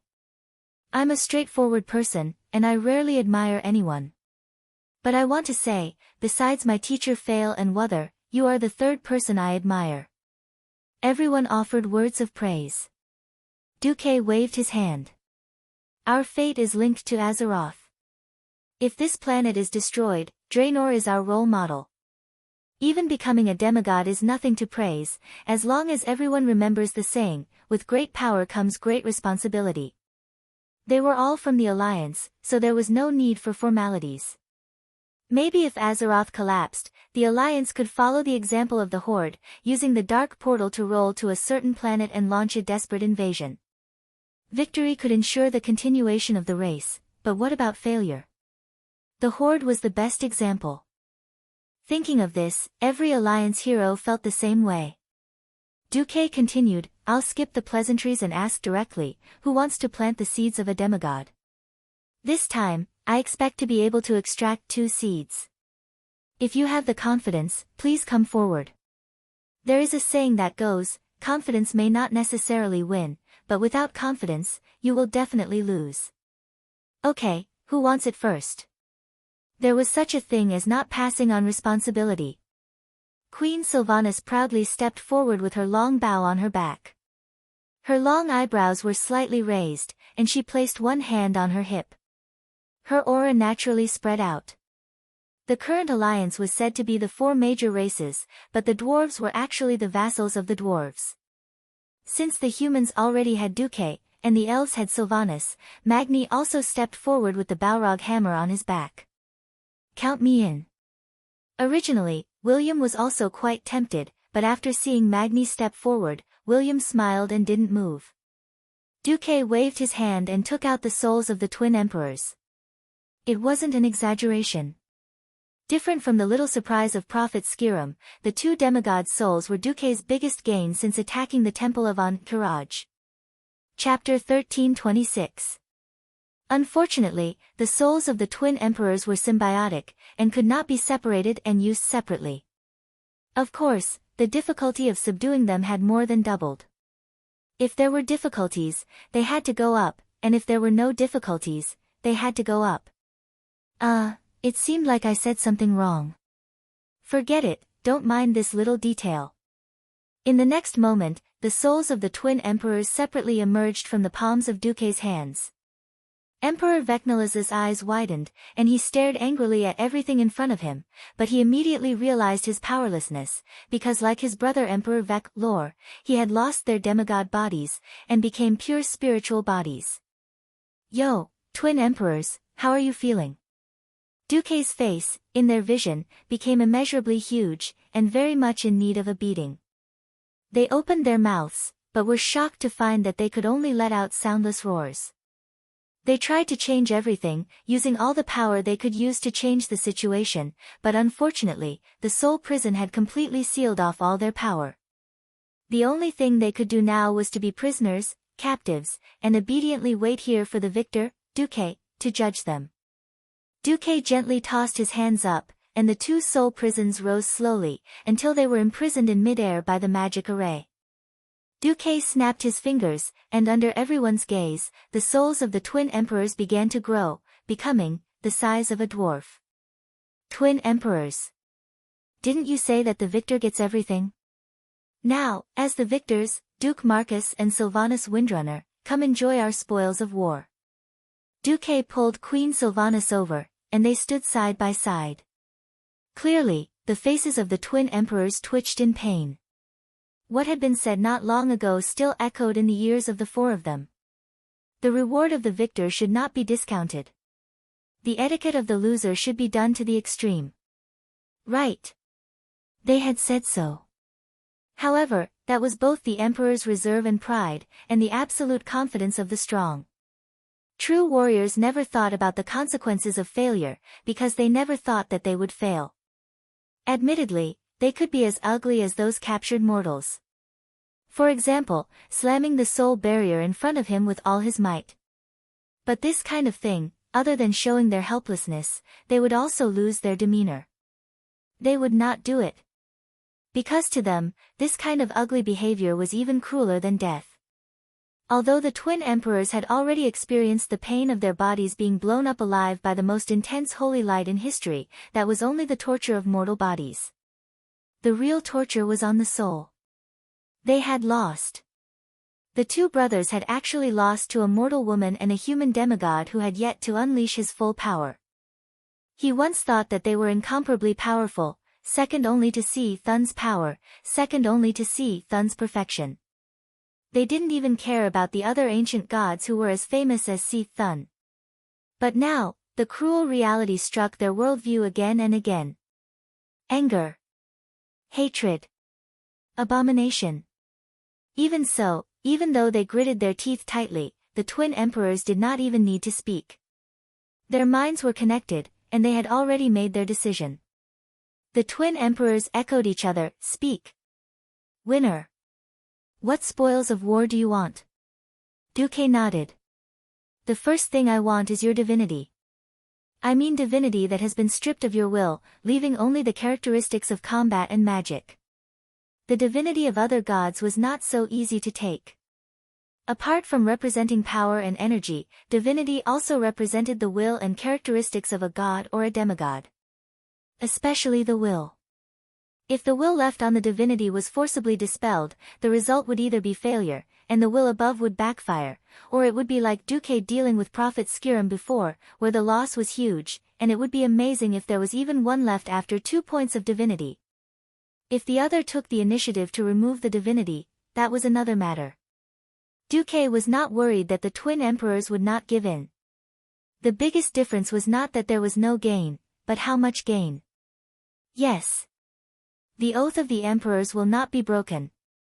Having said that, the twin emperors were very straightforward, and directly began to withdraw the will on their divinity. This was not a simple thing. Divinity, as the most important asset of a demigod, was usually eager to inject the largest and most resolute will into it, to prevent it from being seized by the enemy. Every demigod did everything possible to stamp their own mark on every corner of the divinity. Now to remove the will in their divinity, and in a state where they had lost their divine body and had no support, the difficulty and hardships could be imagined. Duque wanted to provide magical support, but was refused by the stubborn emperor. This process lasted for a full half an hour, during which no one spoke, quietly watching the twin emperors cast the spell. It was finally done. All right. Here. The emperor will fulfill his promise. The twin emperors, echoing each other, gave two big gifts. Under the system prompt, Duque clearly saw the label on it: melee non-attribute divinity 3 points, magic divinity 3 points, optional types, arcane, frost, fire, nature. A total of 6 points of divinity, and the twin emperors being so straightforward was also unexpected. Duque first carefully let the system check it, and after confirming that there were no problems, he made the second request. He hoped that the twin emperors would become his elemental emissary. Unexpectedly, it was rejected by the other party with incomparable firmness. No, there is no room for negotiation. Absolutely not. The emperor can lose his empire, can lose his subjects and wealth, and even lose his queen, but the emperor must never kneel to the enemy. Duque's eyes narrowed. Didn't you say that the winner gets everything? The twin emperors were obviously angry, and like a machine gun, they opened the chatterbox. The entire Courage insect people empire is the servant of the greatest god, Thun. This is the will that is imprinted in the depths of every insect person's soul, and absolutely cannot be changed. Your request, we can't do it. And our failure does not mean that we surrender. Even if you are the winner, you are not qualified to gain our loyalty. You will fail in the end. The Supreme Thun will lead the Courage insect people to occupy this world. That's right, humans, orcs, elves, trolls, whatever, are only worthy of being food for the Courage insect people. Feel lucky for your short victory. Your victory will end with the further awakening of our Lord Thun. Ha! Ha ha ha ha! They were obviously two losers, but they laughed wildly and wantonly like conquerors who had won a complete victory.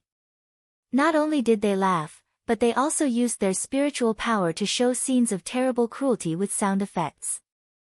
Chapter 1327. That was when the Cenarian fortress had yet to be reactivated, and there was only a team of night elves guarding it. The insects that covered the mountains and plains easily flooded the entire fortress. No.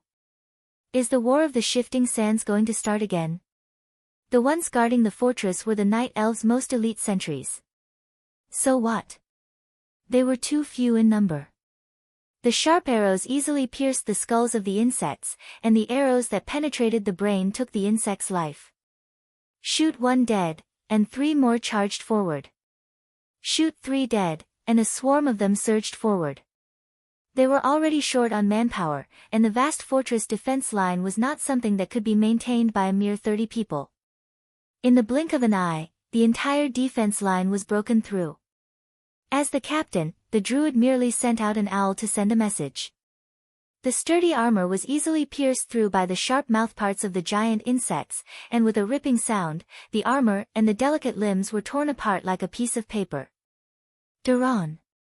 Sherna, an elf couple, was instantly pushed away by the swarm of insects. The cruel insects did not kill them on the spot. Instead, they pierced their collarbones with their sharp horns and held them up high, facing each other, letting out a unique howl as if they were showing off. No, let her go. You can do whatever you want to me. Let her go.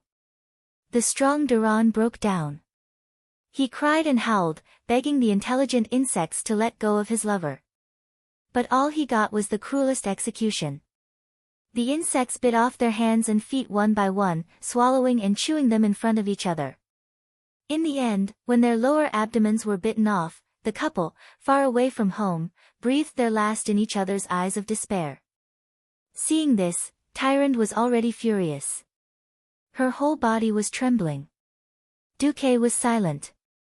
He gently pulled Tyrande over and held her in his arms. He raised his hand to stop the twin emperor's provocative performance, but was suddenly stopped by Tyrande. No. I want to see it to the end. It was not just her. Even though the faces of Queen Sylph and the other alliance champions were filled with anger, and even though their fists were already trembling from clenching too tightly, not a single person tried to stop the twin emperors. Sigh. Duque let out a long sigh. The scene changed to Thunder Cliff. A family of Tauran herdsmen were playing with their kodo beasts that were as large as rhinoceroses. The swarm of insects had arrived. They came without any scruples. The brave Tauran father used the thick totem pole to smash the 3 insects to death. Then, his hands and feet were pierced by the long insect mouthparts and lifted up high. As the price for daring to resist the Kiraj insect people, his punishment was that in front of him, the insects first ate his 2 sons who were 3 years old and 1 year old, then his lover. Finally, under the ferocious laughter of the leader of the Kiraj insect people guards, he ordered the insects to dismember his body and eat him. What the father saw on his deathbed was the twisted heads of his wife and son. The scene changed again. At the Tree Shade Inn at the junction of the Dust Wallow Swamp and the crossroads. Because of the wood trade between the Alliance and the Horde, this place became the most harmonious place for humans and beast men. Originally, this place was full of laughter. Even though both sides were armed with weapons, they were more like decorations. The heroic Theramore warriors dared to compete in drinking with the beast men who were 1 size bigger than them. They dared to arm wrestle with them. Even if they lost, they kept fighting. On everyone's faces, there was no longer any hatred in the past. When the swarm of insects arrived, everything changed. A huge number of flying insects drowned everything. The Alliance's artillery couldn't even fire 3 shots before the cannoneer's head was cut off by the flying insects. On the simple arrow tower of the Horde, the troll thrower didn't even have time to throw a few javelins before the tower was knocked down by the giant insects the size of mammoths. He fell to the ground and was then swarmed by the insects and eaten. The humans and beast men who were once enemies stood back to back and launched a desperate counterattack against the swarm of insects. Everything was in vain. Blood stained every corner of the Tree Shade Inn. Every wall was brutally smashed through. Every wooden pillar was bitten off like a tooth-grinding toy. Every warrior or civilian, together with their armor, was swallowed alive. Regardless of race, regardless of identity, regardless of age, regardless of man or woman, old or weak, sick or disabled. Seeing this, the Alliance heroes present were already beyond furious. However, the twin emperors added fuel to the fire. The Kiraji insects are the supreme rulers who rule this planet on behalf of our Lord. Just as you humans eat pigs, cows, chickens, and ducks, you lowly races are just food for us insect people. So don't be delusional. The noble insect people will never become your slaves. Until this moment, everyone finally understood. The twin emperors boasted of their nobility, but they were willing to concede defeat and give up their most precious divinity. But deep down, they didn't think that their race had failed, and they still boasted of being noble and unparalleled. How laughable and pathetic was this? They were obviously Thun slaves, but they were pretentious. They were clearly about to be exterminated, but they considered themselves to be masters. Suddenly, 2 golden lights fell from the top of the space. This was the holy light that the Alliance heroes were familiar with and comfortable with. For the twin emperors, this was acid, this was torture. Ah! It hurts. Unable to control themselves, the twin emperors screamed at the same time. The people led by Duque were dumbfounded, looking at the perpetrator. If it was Gavin Rad who couldn't help but make a move, Duque felt that it was normal. The problem was that the person who made a move was the former Archbishop of Holy Light, Alonso's Fail. Aren't you known to be kind? What about your 3 main virtues? The twin emperors laughed in pain. Ridiculous. Don't humans kill? Don't humans have instincts? Alonso said seriously with a straight face, the reason why intelligent creatures are intelligent creatures is that intelligent creatures have rationality. They know how to control their instincts, and not to indulge their instincts infinitely to trample on other intelligent creatures and strangle the living space of other creatures. Alonso's increased the punishment of the holy light while continuing, races that don't know how to live in peace with other intelligent races in the world and abuse natural resources wantonly will bring about their own destruction. As long as they are willing to repent, I can accept even their current tribe. Because they have learned how to get along with other races. But it is clear that the current Kiraji insect people are not qualified to exist in the world of Azeroth. Duque was speechless. Archbishop, you are so domineering. Don't you think so? Could this be the legendary, monks don't lie, and if I say I will destroy your whole family, I will destroy your whole family?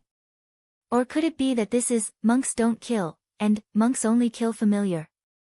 Then, may I ask Archbishop, do you kill them after they are cooked or roasted? Chapter 1328. As Alonso said this, Duque smiled. As expected, this former Archbishop of the Holy Light was not a pedantic person who would not let go of benevolence and equality. If he was a blockhead, he would not have created the Paladin, a vicious profession that could fight, defend, and heal, despite having short legs. As a good friend and one of the biggest helpers on his path of growth, Duke naturally had to support Alonso's to the best of his abilities. Isn't it just a movie? I can do it too. Duque waved his hand, and a Hollywood-level explosion happened. A comet fell from the sky, and Tyrant showed what it meant to destroy your entire family. In front of this earth-shattering destructive power that only the strongest demigods or true gods could resist, all mortal powers were useless. A mushroom cloud rose. The ash hive exploded. Mushroom clouds rose one after another. The Zora hive and Rhaego hive were finished too. As the Emperor, he had never taken the low-level insects seriously. He could do whatever he wanted to the insects. But in front of the enemy, even the low-level insects could not be easily humiliated. Duque's actions were a slap to the face, and a resounding slap at that. Didn't you think that the insects were powerful? Didn't you say that the insects were the rulers of Azeroth? Why did they have to exterminate their entire clan? The death of each insect queen represented the destruction of a hive and a branch of the insect race. In the video, the number of insects killed and corpses collected by the Alliance and Horde Alliance was clearly shown. This kind of slap to the face with big data was crueler and more effective. Not only that, Duque also provided real-time combat footage. At this moment, outside, the Alliance's cannons shook the sky, and mushroom clouds of various sizes rose in the empty space in front of the Kiraj temple. Not only did the insects at the center of the explosion die without a complete corpse, but even those within the range of the shockwave were stabbed to death by the sharp claws or broken limbs of their comrades. In the air, there were not many insects that could escape the large-scale coverage of the Tyran 3 bombs. Occasionally, a few of them managed to advance, but they had to face the barrage of magic bullets that poured down on them like a storm from the countless magic towers. If he was lucky enough to come over, there would be griffins and wyverns to intercept him at close range. It wasn't that there weren't any large bugs that tried to break through. There was one in the image that was as large as a train carriage that tried to break through. In the end, Onyxia, who was entrenched on the platform of the fortress, pounced on it. With a sweep of her dragon tail, it was smashed into pieces and fell to the ground.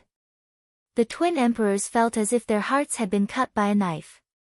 The destruction of his clansmen was indeed heartbreaking.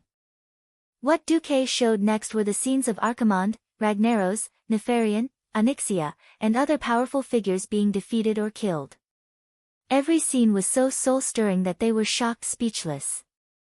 If it was an ordinary blow, although it was painful, they believed that they would be able to endure it in the end. Even if they had to endure the punishment and torture of the Holy Light, they were confident that their souls would not fall.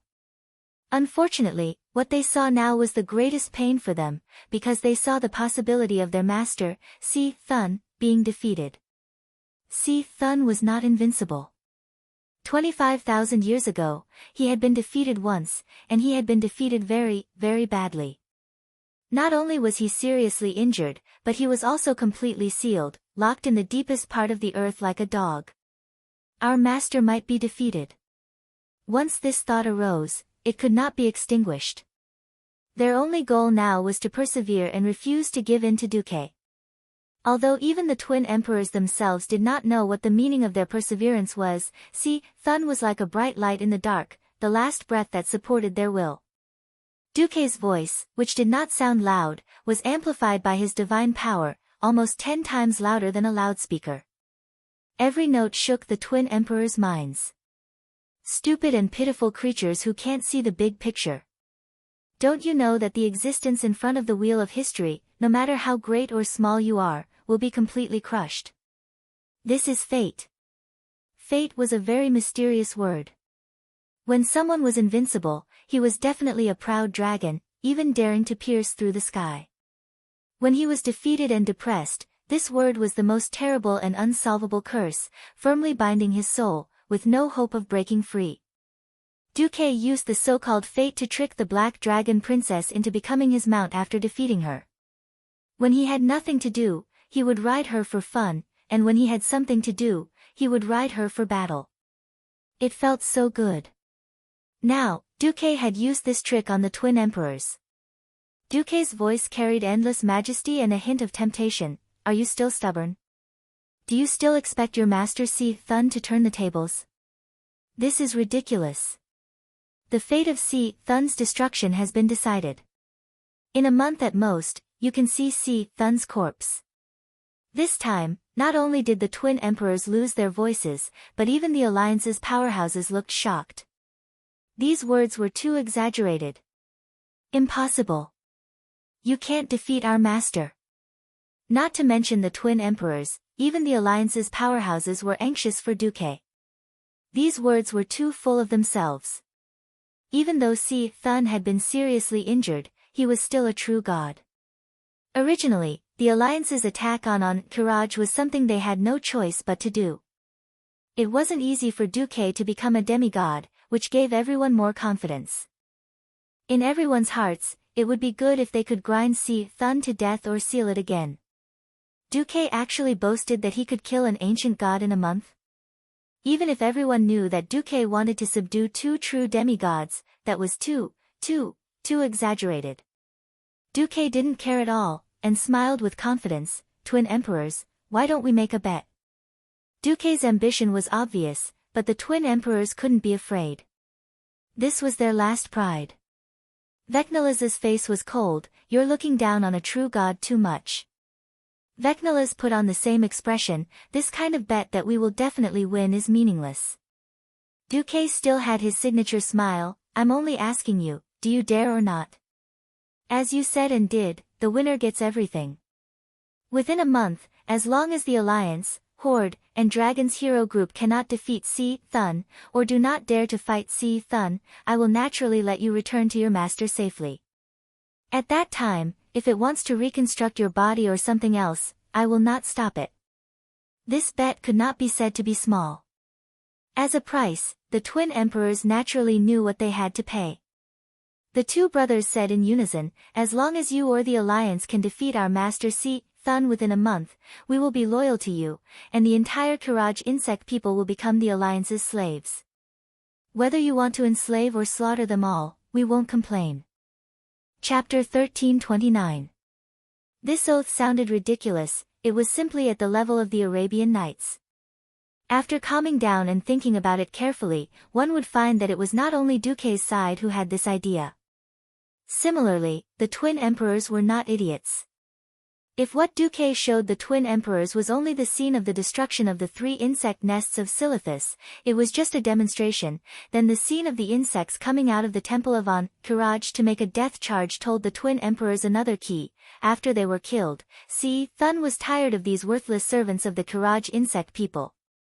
Outsiders could not see it, but as the insect people emperors, they could definitely see that in the charging swarm of insects, there were a large number of insects that were not qualified to be soldiers. No race would let their young go to the battlefield unless it was a matter of survival. Si Thun was burning the bridge after crossing it. This was the core reason that made the twin emperors angry and loosened their minds. With the help of the system, Duque saw the age structure of the insects, which was why he seemed to gamble. He seemed reckless and even boastful. If you thought about it carefully, you would know that there was no such thing as failure in Duque's dictionary. If the Alliance's hero group failed, then whether the souls of the twin emperors would be returned would naturally be decided by the victorious Si Thun. It was impossible for Duque to use Si Thun's servants to coerce Si Thun to let him go. If the Alliance won, then the twin emperors would undoubtedly find a new way to survive for the Courage insect people who were at the end of their rope. Of course, if the alliance did not win, then naturally there was no need to mention anything. They did not overly force the twin emperors to make a decision now, and everyone dispersed after the twin emperors made their promise. Kalia asked, if we win against Si Thun, will we really accept those terrible insects? Duque smiled, are the orcs scary? Cruel? Kalia was suddenly enlightened. Yes, the orcs were also scary and cruel. These green-skinned humanoid monsters once ravaged the entire Eastern Kingdom, causing millions of deaths and injuries, plunging tens of millions of people into the flames of war, and bringing unforgettable terror and pain to all the major races of Azeroth. But now, these terrifying and cruel green-skinned creatures had become the allies of the entire alliance. Was it funny? Was it worth hate and anger? Maybe, maybe not. In the face of the survival of an entire race, or even the entire planet, racial hatred was nothing. Thanks to the tireless propaganda and guidance of the various countries over the years, the people's hatred towards the orcs had been slightly reduced. At least until the new enemy was eliminated, the fuse would not be lit. This situation also applied to the Kiraj insect people.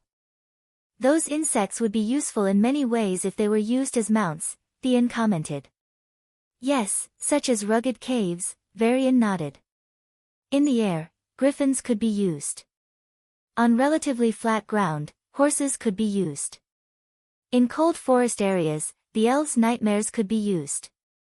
However, in rugged and complicated hot terrain, there was nothing more suitable than insects. Tyrant cleared her throat and emphasized, you'll need it. Don't forget that 10,000 years have passed. The Burning Legion, which once had hundreds of millions of demon warriors, has once again set their sights on Azeroth. 10,000 years ago, Duque's infernal affairs had inflicted heavy losses on the Burning Legion. 10,000 years was too long. No one knew what kind of terrifying combat power the Burning Legion had gathered in this period of time. In a sense, not just the insects, all intelligent creatures in Azeroth should unite to deal with the Burning Legion. The conversation between the few big shots of the Alliance made the others think. At this time, Edwin Van Cleef came over and bowed to Duque. Then, he said in a voice that everyone could hear, the Horde's heroes have just defeated Ayamis the Hunter, and are preparing to challenge Adrian the Scarless tomorrow. Oh, not bad. Duque raised his eyebrows. Unfortunately, the losses are a little big. In the ruins of Kiraj, the Horde has so far lost 4 former members of the Silver Moon Parliament and 3 second-rate chiefs who were resurrected as Death Knights. Hearing this news, the expressions of the Alliance's heroes were very strange. As former enemies, even if they were not enemies now, seeing an enemy who had been killed almost 20 years ago come back to life and scare people again was a very complicated feeling. Moreover, Sar's method of absorbing a large number of undead into the Horde had always made the Alliance's heroes feel disgusted. Now that those bones had been lost, from the Alliance's point of view, it was a loss of combat power.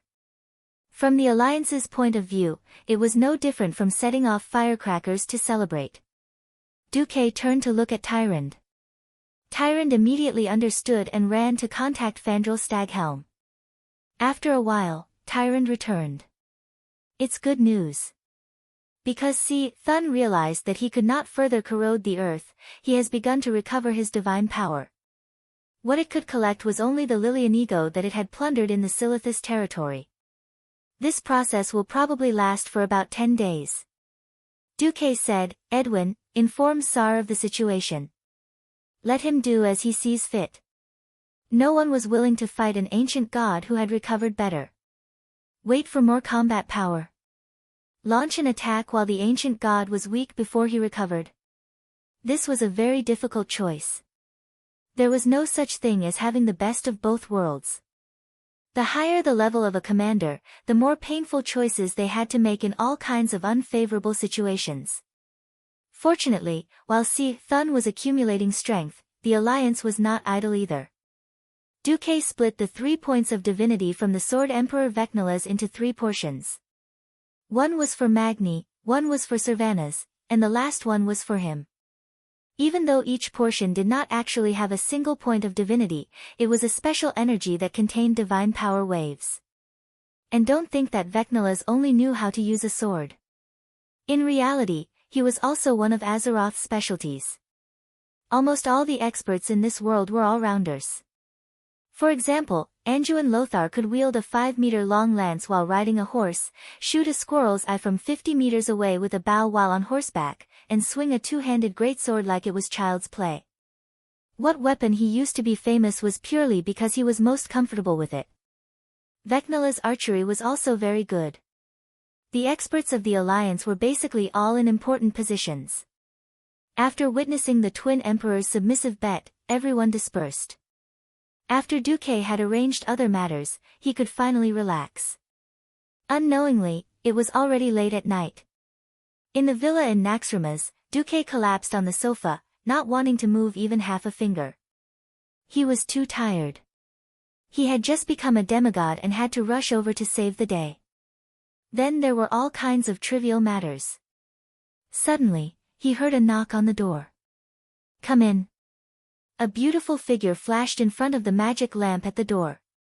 Accompanied by a fragrant wind, a graceful blonde figure appeared in front of him. Huh. Chapter 1330.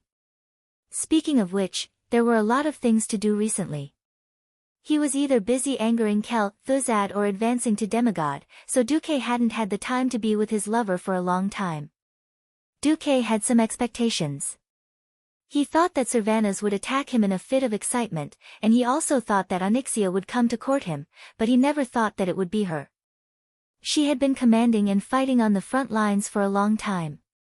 Coupled with the agile fighting style of a ranger, her body fat content was extremely low, but she wasn't like the King Kong Barbie in the knights who swung their swords to the point of bursting with muscles. She only had a shallow waistline between her abdomen. She was slightly taller than most human women, and coupled with her full and firm Mount Hygel, which was illegal even among humans, she was the focal point of men no matter where she was. Her round and firm buttocks were full of elasticity, and her pair of fair and slender legs elevated her glamorous and aloof temperament to the extreme. Coupled with a full set of black stockings, underwear, high heels, and black gauze pajamas, "Are you trying to kill me?" Duque made a muffled sound in his throat, and after a long time, he squeezed out a sentence from between his teeth. "Aurelia?" "What? Why can't it be me? Don't you like me? Or is it that you're looking forward to someone else?" With a smile, Aurelia put her left hand on her waist, showing off her proud S-shaped curves. She was very satisfied with her outfit that dazzled Duque. If you just looked at her from the neck up, you would think that she looked like a lady who was about to attend a grand ball with light makeup. However, when she gently took off the hairpin that held her hair in place at the back of her head and looked at her cascading blonde hair, you would think that she looked like a beautiful warhorse that was about to gallop with its front hooves raised high. Nobility, sexiness, wildness, these seemingly incompatible qualities perfectly blended together on Aurelia. "Darling." With a long, seductive voice, Aurelia slowly climbed up on her hands and feet. She swayed her body and showed Duque what a standard catwalk was. Mount Hygel displayed the violent beauty of mass and volume, which deeply stimulated Du's optic nerves. The chiffon pajamas slid across Duque's legs, making Duque shiver again and again. Unknowingly, Duque only knew how to swallow his saliva. Suddenly, he remembered that before he transmigrated, he had the Chilan arm mastery, and he had suffered a lot. The pain of not knowing the taste of meat really makes me cry just thinking about it. Hoo. Why are you so excited today?" Duque asked Aurelia. "Take a guess." Aurelia, who was usually gentle and generous, showed a rare kind of seductive slyness. For a moment, Duque almost thought that the person in front of him was Jaina and not Aurelia. However, seeing Aurelia's pointed and long elven ears trembling, Duque, who was familiar with her habits, knew that Aurelia must be hiding something from him, and it was usually not a big deal. Because as long as it was a big deal, she would definitely be open and honest. She would first deal with the big or business matters, and then deal with the small and personal matters. At this thought, Duque decided to tease Aurelia, and he suddenly put on a serious face. Aurelia. I just became a demigod, and my stamina, energy, and magic power are all greatly depleted. If there's nothing big, let's sleep peacefully tonight, okay? When Aurelia heard this, her face almost collapsed. It wasn't easy for me to make up my mind to put on the decisive underwear, but when it came to the last minute, you, Duque, actually said that you don't want to do it. Is she flirting with a blind man? However, in the next second, Duque burst into laughter. Since my dear sister Aurelia has such a refined interest, of course I will accompany you to death. However, I will have to trouble sister to put in more effort. Looking at Duque's smirk, Aurelia clearly saw that there was a demon tail on Duque's buttocks that should theoretically exist, wagging proudly. This guy is clearly ripping me off. Little rascal. She pouted, but the noble and beautiful female elf blushed and slowly lowered her body. A swordsman must be extremely familiar with his divine sword and scabbard. For something like the sword-drawing technique, if one did not maintain long-term practice, the speed and power of the sword would be greatly reduced. Duque was very surprised today. He had clearly displayed his invincible prowess, and the ferocious sword light could be said to be able to chill 19 continents with a single sword light, but Aurelia still fought with all her might. She charged at the start of the battle, and not only did she break his armor, she also directly used the freezing trap and raging flame trap. This almost caused Duque's sword aura to leak out, and he was defeated 1,000 miles away. After Duque stabilized his sword, he launched a continuous counterattack, using the tactic of attacking separately and jointly. He had clearly defeated her, but she still persisted in resisting. Usually, at this time, Aurelia would call for her sister to be her reinforcements. But today, she was not her usual self, and persisted in fighting against the great demon King Duque alone. What the hell was she doing? In the end, Sasha, who was outside the battlefield, could not help but join in the battle, and with Duque going easy on her, the battle ended in a draw. After the battle ended, Duque stroked the gold and silver heads, and asked in a kind voice, "What the hell were the two of you doing? It's time for you to tell me." Aurelia moved her head to make herself more comfortable on Duque's chest. "Nothing, I just want a child." "Okay." Sasha agreed with her sister. This was not because of the sudden silence that some people were most afraid of. It was just that Duque was a little stunned. Yes. It had been more than 20 years since he had transmigrated. Even if he was already in a state of eternal life, in theory, he should be considered an uncle. Aurelia had always wanted a child, and Duque knew that. He did not expect Sasha's wife-like nature to erupt at this time. Although he had always been very casual, it was also very important to make his woman happy. Then, Duque smiled. "Silly, you have to tell me about this. I am no longer immortal. If I do not inject my power and soul, there will be no result even if we fight 10,000 times. We were afraid that you would not agree, or that you hate children, so we joined forces to give you some sweets first." "Okay."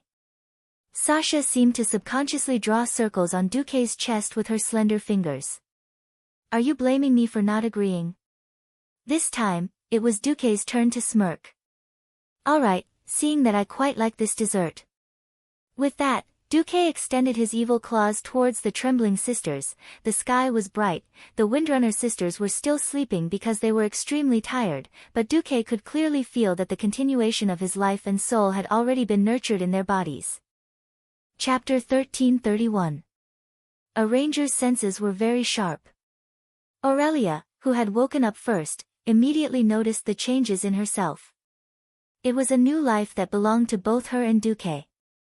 In her lower abdomen, there was a wind elemental blessing of light and nature. "Duque." Not knowing what to say, Aurelia hugged Duque tightly and kissed him passionately. After a long time, their lips parted. 10 months later, then, Duque gently pressed his index finger against his lover's red lips. 10 months definitely won't do. That means I'll lose you forever. Ah. This. He woke Sasha up as well. With Duque's explanation, the Windrunner sisters finally understood why 10 months wouldn't do. It wasn't like ordinary humans and high elves didn't have interracial love in the 2,800 years of the alliance between humans and elves. Not to mention the more recent ones, there was Gina Goldsword who had given birth to King Daelin Proudmoore's illegitimate daughter. Generally speaking, pregnancy was the same as a human's. The key was that Duque had already surpassed the limits of humans. If he wanted to give birth to a child, he had to abide by the laws of the world of Azeroth. The more powerful the existence at the top of the food chain, the more difficult it was to give birth to a similarly powerful descendant. This was quite demanding of parents. For example, Nethario, the Wing of Death, had slapped so many female black dragons and killed them all. Only the strongest Sinestra survived, which was why Nefarian and Onyxia, who were both demigods, were born.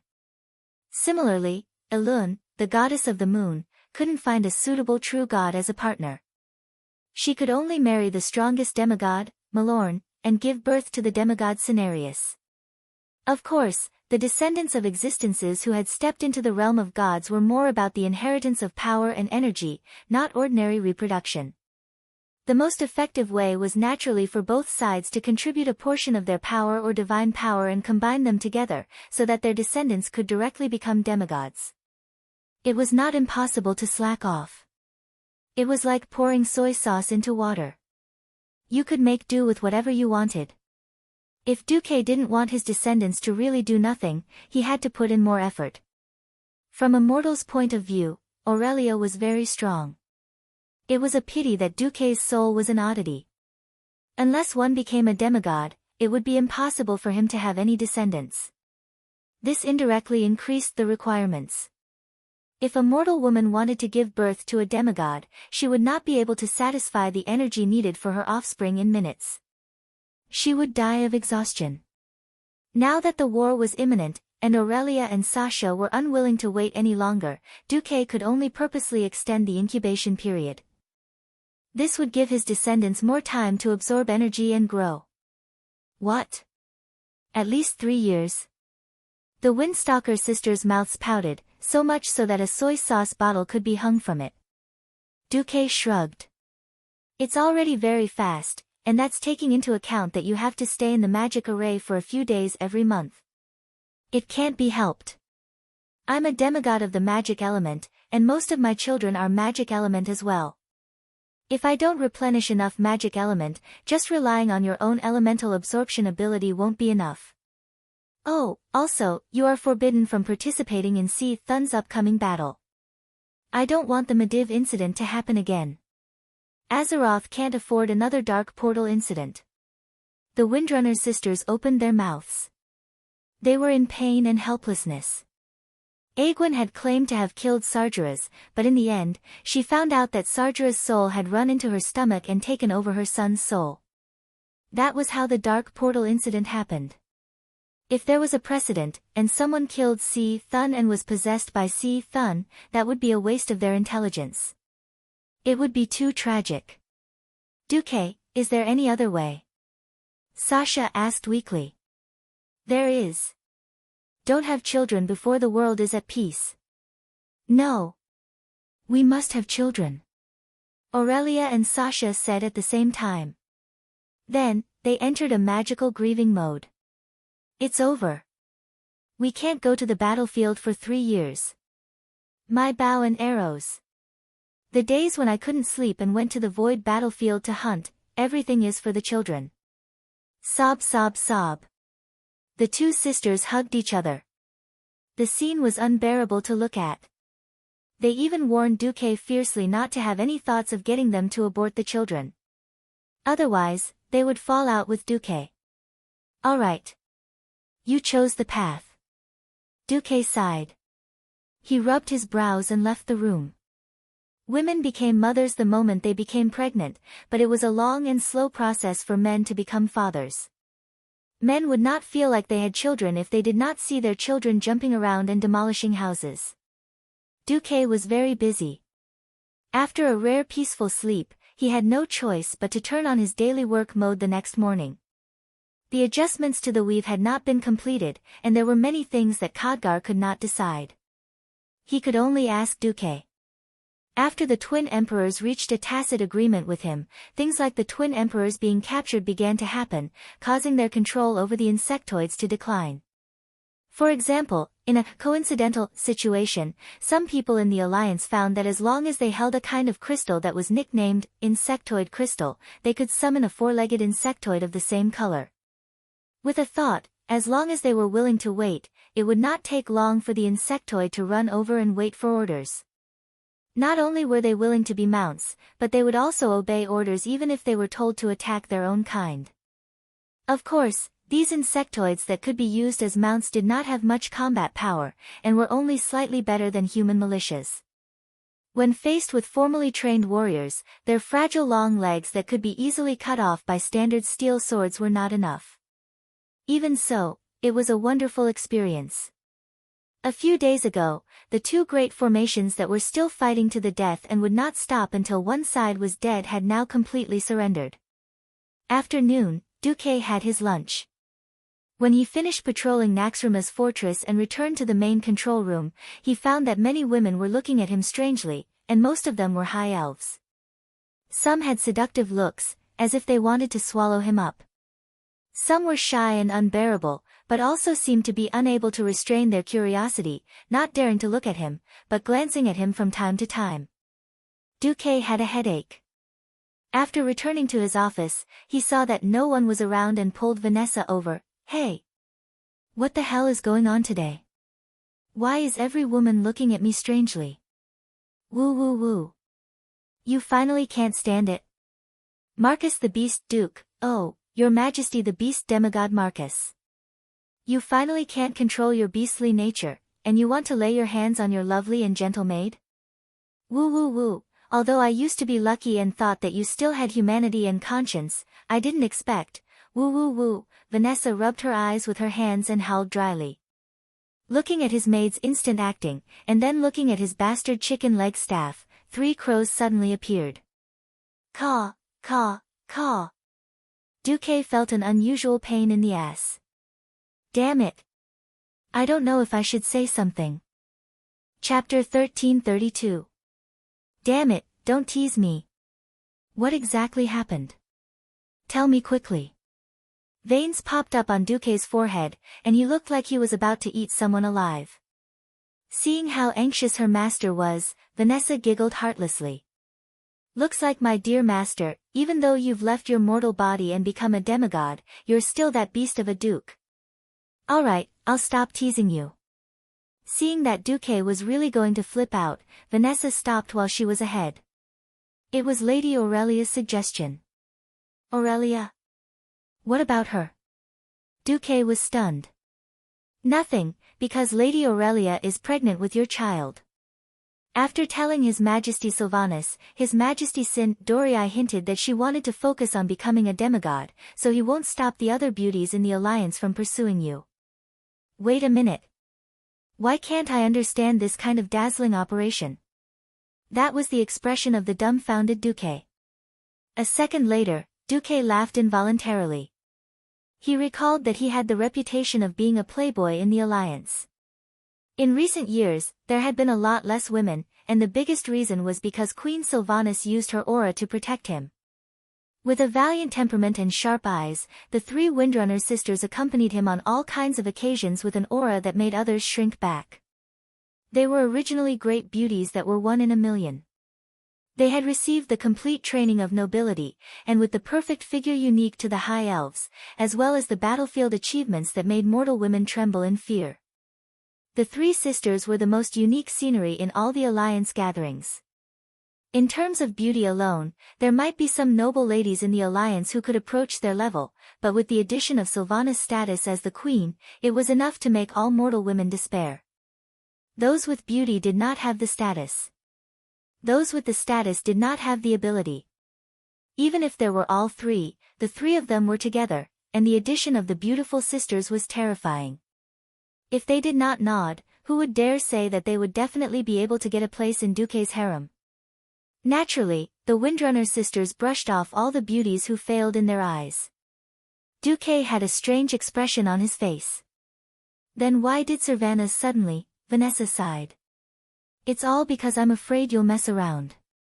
Don't you think about who you've pushed down recently? Who can stop you if your taste goes crazy?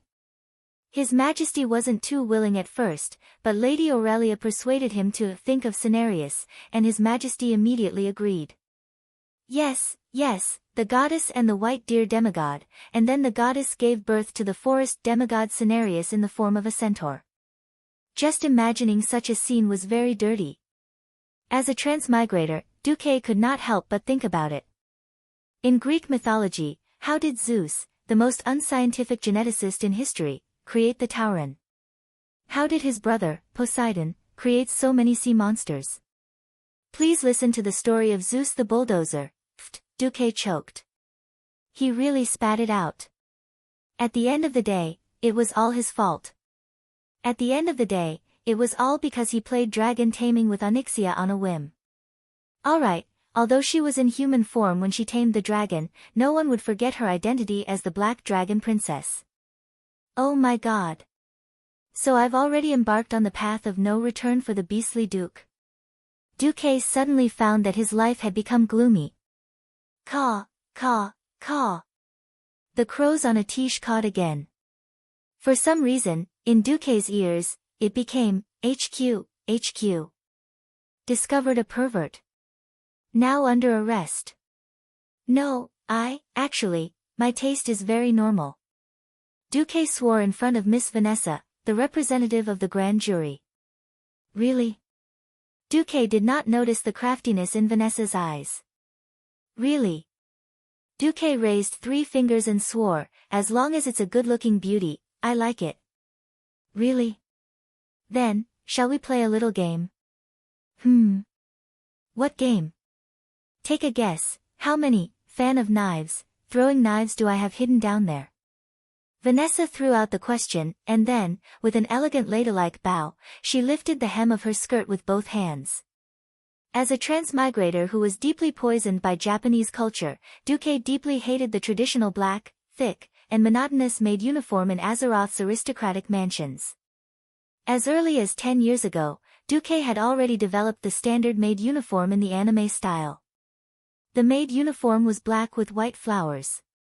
There was a black and white butterfly tie, and below it was a low-cut, deep V-neckline. However, the parts that were supposed to be exposed were covered by a hazy white muslin. The lower abdomen was a 3-row white muslin binding design at the top, middle, and bottom. The back was a breathable lace carving design, and the back was a large white bow at the back. The skirt was made of soft satin, matched with white lace at the hem. To reduce temptation, it was a mid-skirt design that went past the knees. However, the hem of the skirt seemed to be rising higher and higher. As expected, the long tube of translucent black stockings was evil. Now, Duque's eyes could not move away at all. The long skirt swayed rhythmically, one left, one right, one left, one right, inch by inch, as if it was some kind of evil rhythm, tugging at Duke's heartstrings, inch by inch, as if it had become some kind of evil rhythm. Gulp. This was the sound of someone swallowing saliva. Finally, it reached the end of the long tube of black stockings. He saw it. He was almost there. That was the black silk suspender to prevent the stockings from slipping off. He saw it. Of course, there were no flying knives. Yo, my dear master, you still haven't guessed it. Vanessa's eyes were like silk, and she leaned slightly closer to Duque. But with this leaning, Duque immediately realized that the maid in front of him was no longer the maid that her father had thrown over to be a maid, the one that could not do anything well. Instead, she was a mature and charming woman that he had bestowed eternal life and youth. Even though she said that, her hands didn't stop lifting her skirt. Hey, my master, do you really not have any speech to express? Speech? Yes. Of course there was. Not to mention speech, I can even make a freestyle for you. The problem is that that thing is too simple. It would be embarrassing for me, a demigod, to say it. With a thought, Duque opened his mouth and said, Guan Guan Jujiu, in the state of the river. A fair and graceful lady, a gentleman's desire. This passage of classical Chinese from transmigration was enough to make Vanessa choke to death. She was dumbfounded. Looking at her face full of question marks, Duque felt smug in his heart. He. Your master, has finally turned the tables. Do you really want to know? Do you really want to know? I won't tell you. You want me to say something human? Sure. There were only 6 words, black. Lace. F***ck. Of course, Vanessa knew that Duque was counterattacking. After a short moment of panic, she was not angry. Instead, she directly revealed the mystery, clang clang. Pfft. Duque spat out a mouthful of old blood and gritted his teeth. You tricked me. Why? Safety pants and whatnot. It was all King evil. Chapter 1333. The leader was angry. Oh, no, Duque was angry. The anger of a demigod was very scary. Duque roared on the spot and was about to grab Vanessa. He didn't care about the consequences, he would beat her on the ass first. Ha ha ha. What evil, you're clearly a beast, Duke. You're thinking the wrong way. Facing Duque's pounce, Vanessa nimbly lowered her body and easily dodged him like a slippery eel. Forced stealth, and, sprint, she ran out like a wisp of smoke. Unless Duque was serious, he wouldn't be able to catch a hero-level thief who only wanted to run. Just you wait. Don't let me catch you. At the gate, Duque made a declaration like a big villain. In the next second, Duque's face and posture froze as if he had been petrified. He suddenly realized that beside the gate, his other maid, Solarian, was standing there with a smile on her face. I'm sorry. I'm sorry. Master, you don't have to apologize to a little maid. Solarian nodded lightly with a smile. Duque looked Solarian up and down. Seeing that the master astromancer was normal, he couldn't help but let out a sigh of relief. What, master? Do you want me to be like other girls and cut my skirt a few inches shorter, or open my collar a few inches, and then secretly wear the so-called winning underwear? Solarian's smile widened. Please don't. Duque's face fell. I'm so happy. It seems that after becoming a mage and demigod master, you're still the gentleman you used to be. Solarian seemed a little excited. Duque was a little embarrassed. He didn't know if he should tell her that before he transmigrated, the word gentleman was synonymous with pervert.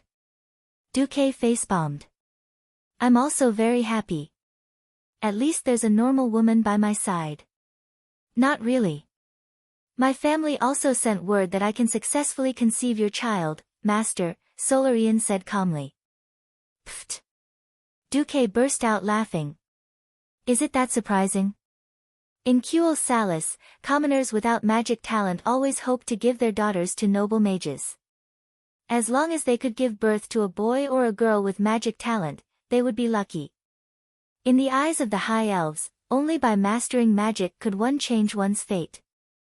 Even great nobles with noble bloodlines would hope to marry into other great mage families so that their descendants would have a greater chance of becoming Silver Moon counselors.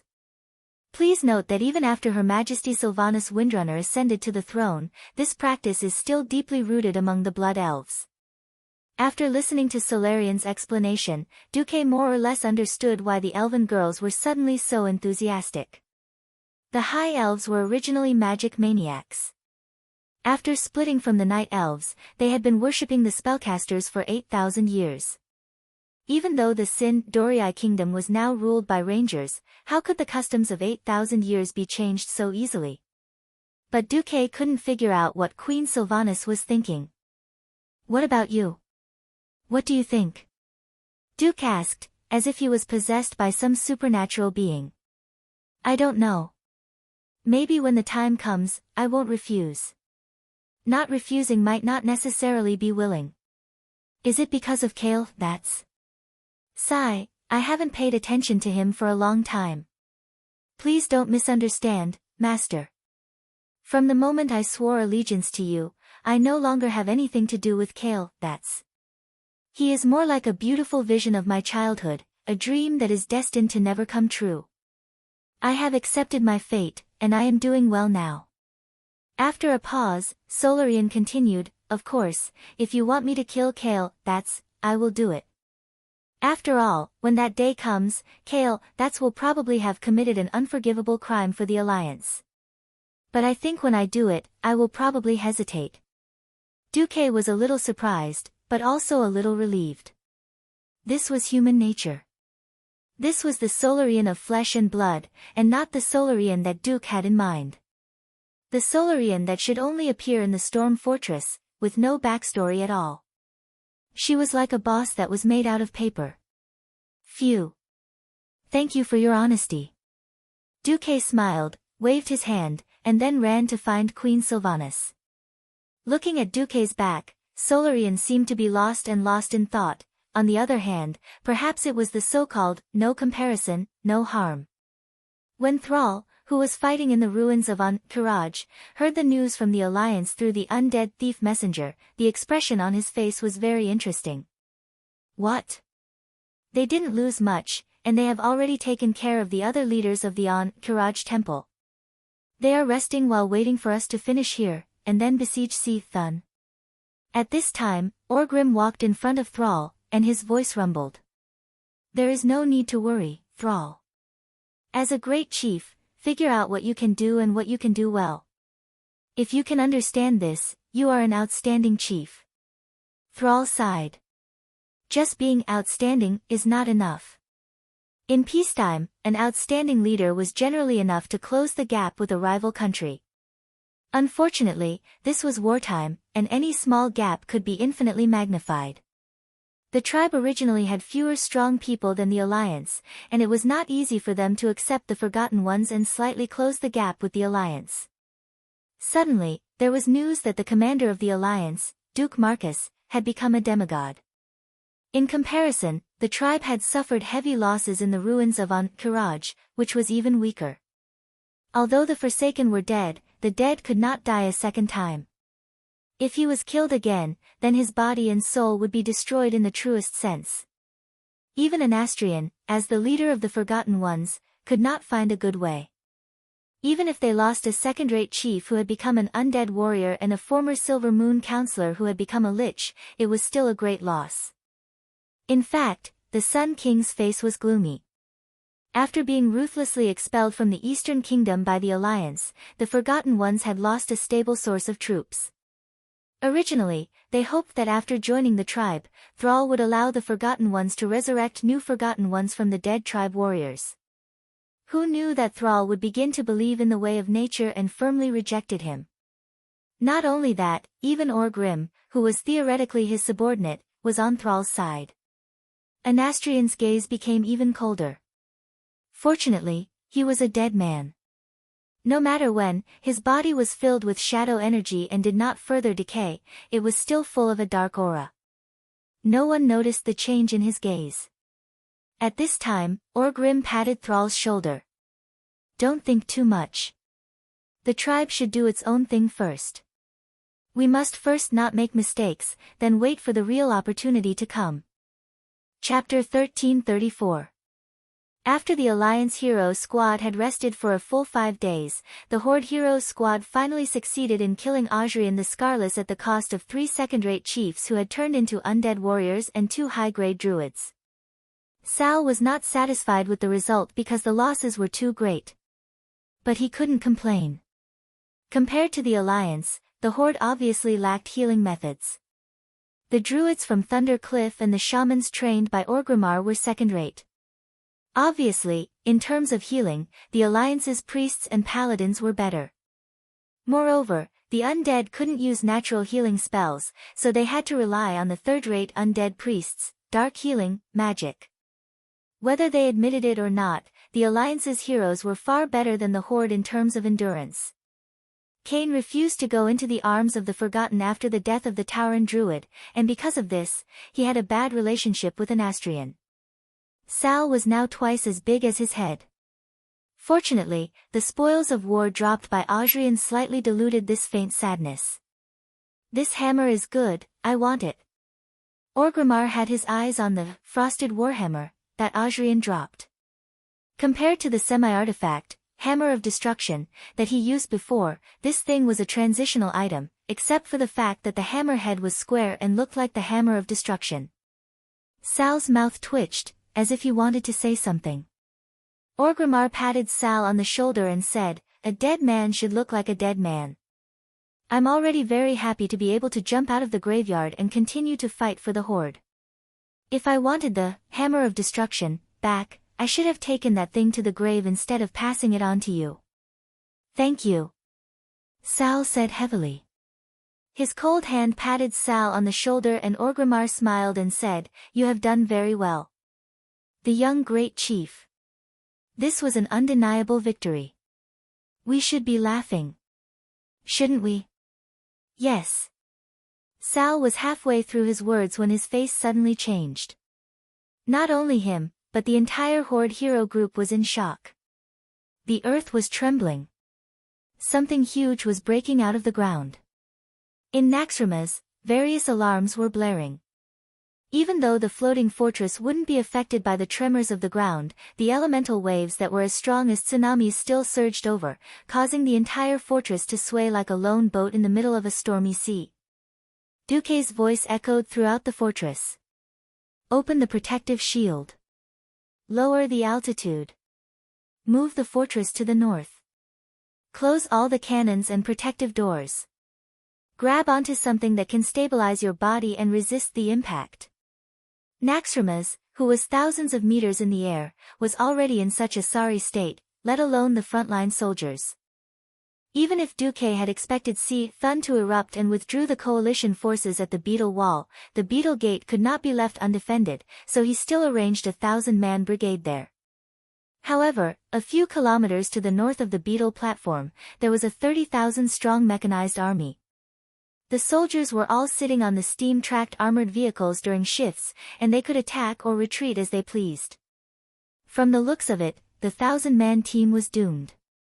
The earth was roaring, and tens of thousands of tons of boulders arched up under the evil power, breaking through the sea of sand and floating to the ground.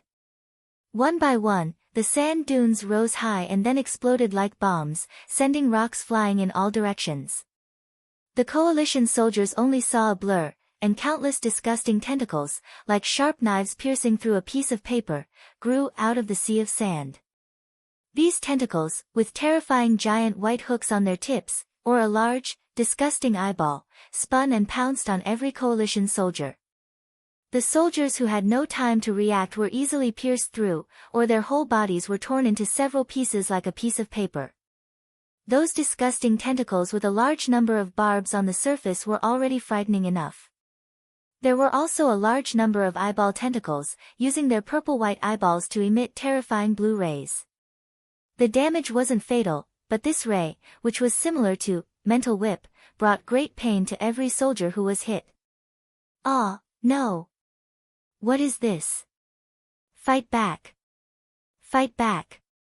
To be honest, artillery at close range was a tragedy. But the coalition soldiers had no choice, and their swords could hardly cause any damage to these tentacles.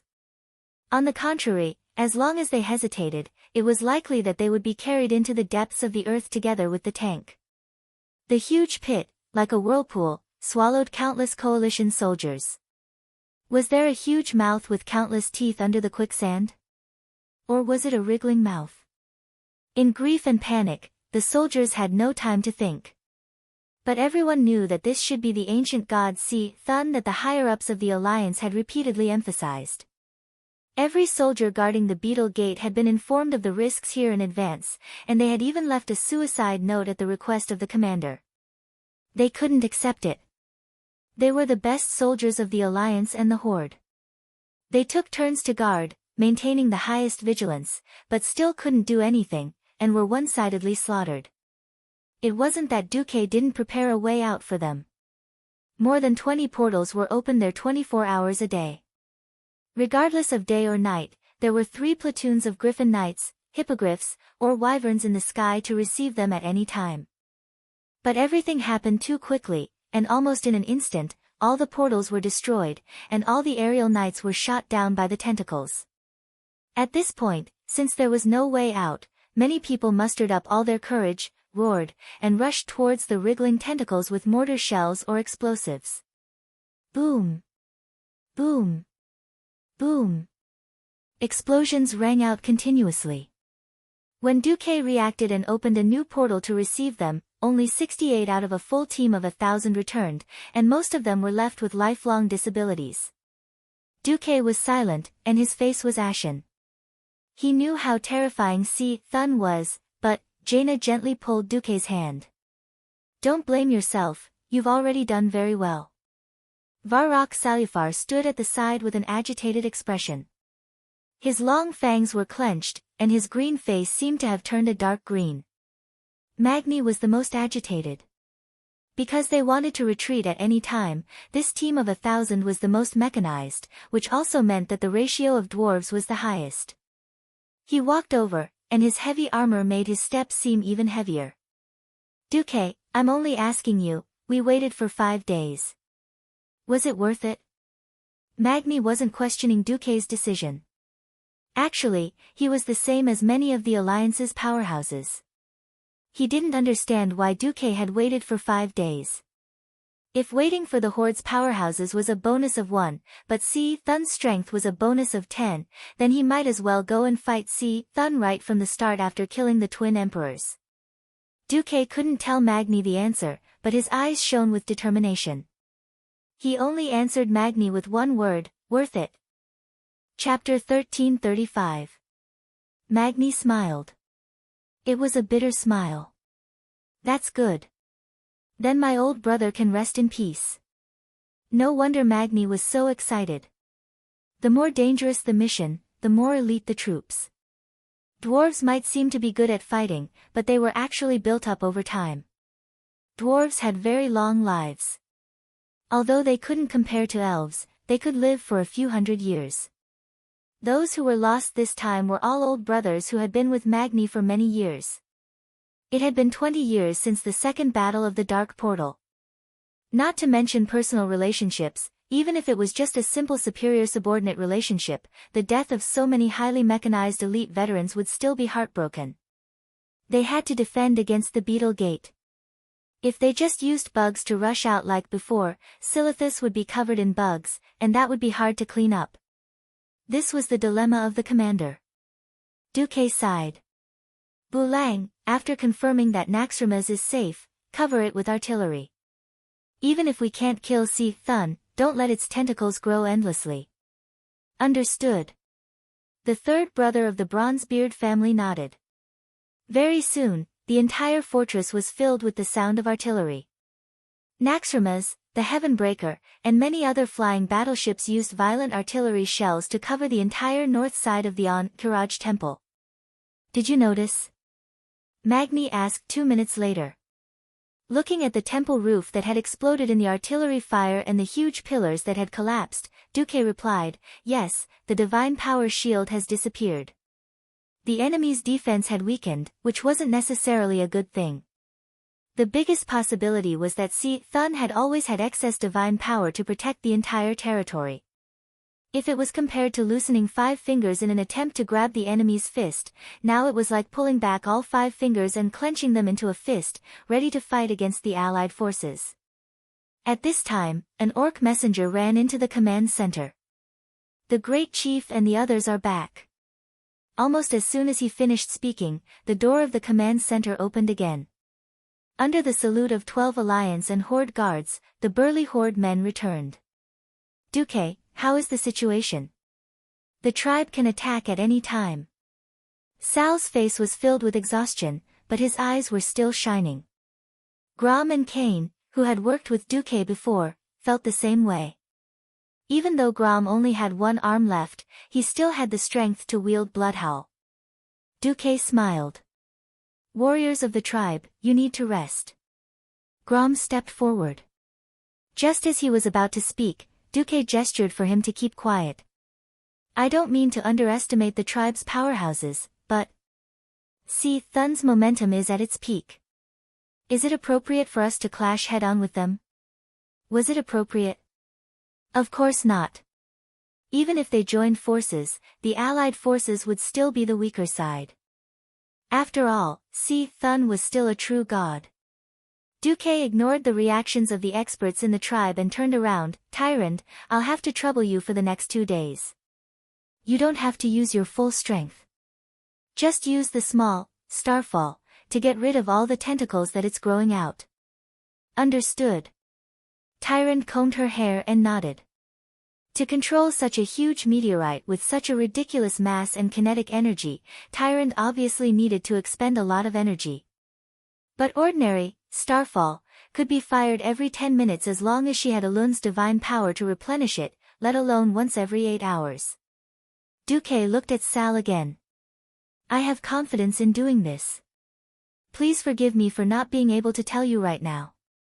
Right now, the warriors of the tribe need to rest. 1 day is not enough.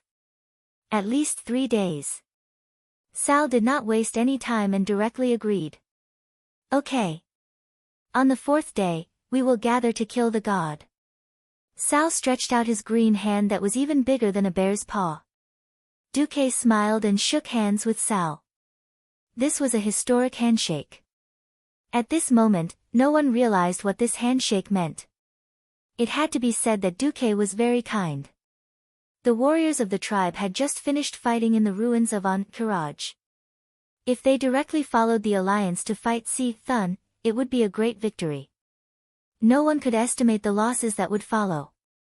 After all, at this moment, most of the warriors of the tribe were injured. The wounds could be repaired with nature magic or holy light. What about the lost physical strength, spirit, and blood? Anyone who overdrew their energy from strenuous exercise would be tired that night and would not have any energy the next day. Duque gave them a full 3 days of rest, which was very rare for the warriors of the tribe. In order to ensure the quality of their rest, they were even placed in an independent space in the center of Naxxramas, enjoying a quiet holiday without listening to the sound of gunfire all day long. 4 days later, on April 1st, year 22 of the Dark Portal, a day that was a bit funny for the travelers, the Allied forces attacked. 3 consecutive days of carpet bombing turned the entire Ankh-Kiraj temple into ruins. Thun tried to fight back, but Bulang made full use of the range of the cannons and kept teasing Thun at least 5,000 meters away from the edge of the Ankh-Kiraj temple. Now, there were basically no tentacles on the surface of the temple ruins. "Let's go." Under Duque's order, the alliance, the tribe, and a certain black dragon princess in human form, a total of 40 people set off from Naxxramas on a pure-blooded firehawk. They set off in the early morning and rushed straight into the huge hole created by the collapse of the entrance of the Ankh-Kiraj temple. Almost as soon as they entered the hole, Duque and the others received a grand welcome. Countless tentacles broke through the rock stratum and appeared around the dark cave walls. They writhed madly with their claws and fangs bared. Looking from afar, the blurry writhing in the darkness was accompanied by a terrifying sound, which made many heroines feel numb. "Damn it! Why does it seem like we've lost our minds and sent ourselves into Thun's mouth as snacks?" Gavin Rad complained fiercely. "Actually, it's pretty much the same," Duque replied casually. "If you knew later that many people had the chance to be swallowed into Thun's stomach and fight for their lives, would you be furious?" Duque didn't tell them all about this strategy, because apart from the ancient titans, no one really had the experience of fighting Thun. In particular, he didn't want to use the theory of fate that he had used to scare people into recruiting underlings on the tribe. As the pure-blooded firehawk descended, suddenly, a rock wall in the 12:00 direction of the main force exploded. Jaina raised her hand, and several elemental light bullets shot in that direction. The exploding fire elements lit up the area as if it were daytime. A monster in the shape of a big earthworm with a huge mouth jumped out. "Auro!" Gavin Rad was shocked. "No. It's even smaller." Queen Sylvanas had sharp eyes and immediately determined that the size was wrong. "Bah! We've even killed its old man. Why would we be afraid of a small one?" Chapter 1336. That being said, everyone was descending quickly on the pure-blooded firehawks. How to deal with this big guy was definitely a problem. It would definitely be a joke if the main force went over. Apart from Kudrin Wildhammer, no one in the Allied army was good at aerial combat. The pure-blooded Firehawk's flames were really not enough against this huge monster that was at least 100 or 200 meters long. The huge earthworm bared its fangs and pounced over, bringing with it a large amount of rubble as it came crashing down with the momentum of a collapsing mountain. Under the illumination of the flares, everyone could clearly see that the squirming mouth was like a dense concentric circle from the outside to the inside. Each circle was made up of countless sharp teeth. It was not hard to imagine that if anyone was swallowed, they would definitely be torn into countless pieces in an instant. A few of the heroines shuddered. Just when everyone thought that Duque would send out Onyxia, Duque casually waved his hand. 5 seemingly small fireballs appeared out of thin air and shot straight at the monster's lower jaw. The 5 fireballs were aimed at the back half of the circular mouth. The 5 dots were very clear. If it was his first time meeting this guy, Duque might be flustered. However, after killing Oro in the Battle of Mount Hyjal, Duque had already figured out the physiological structure of the entire Oro family. Strictly speaking, Oro was very similar to an earthworm, a low-level annelid. This type of annelid usually had multiple hearts. This kind of immature little Oro had a thick blood vessel on its back and abdomen. In the middle were 5 pairs of swollen blood vessels that were connected, and these blood vessels could beat rhythmically. By beating, blood could circulate throughout the body. For safety, it was also covered with a thick annelid shell.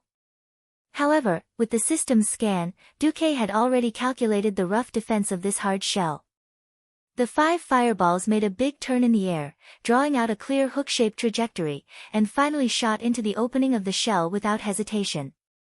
The 5 small fireballs entered little Oro's body. It did not seem to have any effect, but everyone noticed that the huge earthworm monster's body stiffened. Its body still maintained its pouncing posture, but that was due to the momentum from before. In less than 2 seconds, 5 heavy, muffled sounds came from all 5 places at the same time. 5 huge spurts of pus and blood splattered down, almost drenching the faces of everyone in the hero group. Wind. Gavin, Rad and Servanas moved at the same time, using a gust of wind to blow away the pus and blood that was gushing over. The strong corrosive pus and blood splashed on the rock wall in the opposite direction in the strong wind, and even corroded many of Thun's small tentacles. Let's go.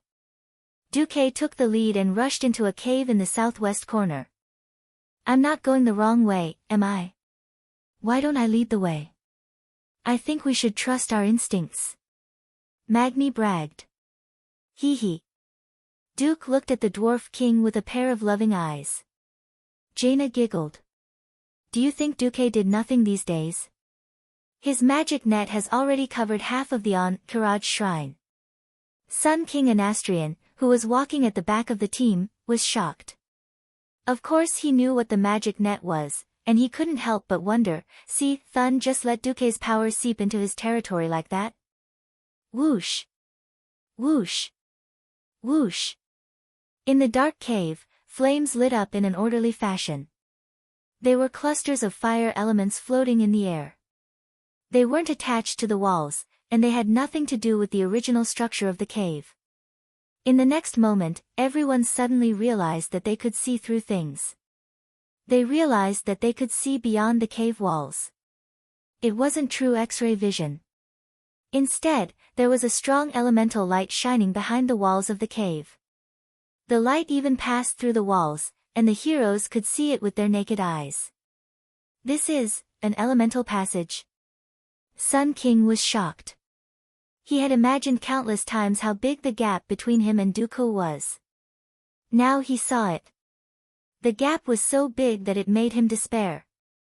Duque's indescribably surging magic had already invaded every corner of this space. There was a clear elemental passageway at almost every fist-sized distance in the entire passageway. There was no need to specially connect to the elemental plane. With just a thought, he could draw out all kinds of elements from the surrounding passages for his own use. As long as he signed a contract to enter the magic net, Anastrian shuddered. The amount of magic, the purity of the elements, and the creative and revolutionary way of using them. Compared to this, every magic theory he had learned for thousands of years was simply a long and smelly foot-binding cloth. He deserved to be thrown into the trash heap of history. This wasn't just an increase in magic. At the same time, the network formed by these elemental passages was also a huge alarm system. There was no need for Duque to remind them.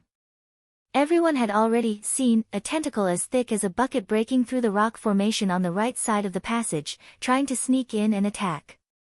It drilled, and just as it was about to drill through the wall, it actually stopped there, waiting for its prey to take the bait. If not for the magic net's alarm, this would be the time to test their reaction. Unfortunately, Gavinrad snickered shamelessly.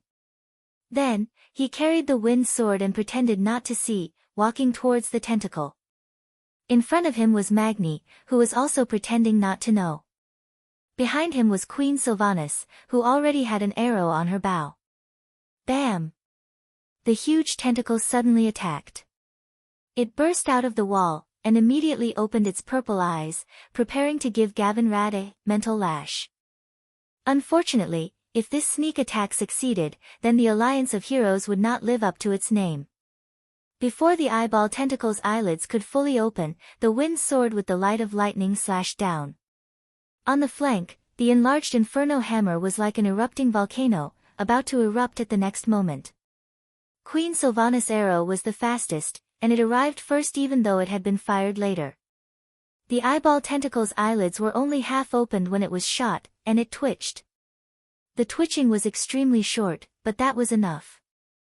The Inferno hammer and wind sword fell at the same time, directly destroying the entire tentacle. Not only that, with the power of the magic net, the fire and lightning elements instantly backfired, spreading towards the depths of the ground in the direction that the tentacle had extended from. Hiss! An indescribable groan seemed to come from the depths of the ground. Facing the huge hole that the tentacle had made, Gavinrad made an arrogant gesture of cutting his throat. See, Thun. Your Lord Gavinrad is here.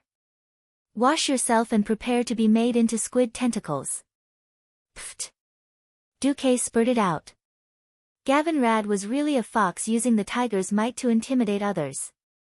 Speaking of which, making squid tentacles from something that would affect the appearance of the city, would anyone eat it? Chapter 1337.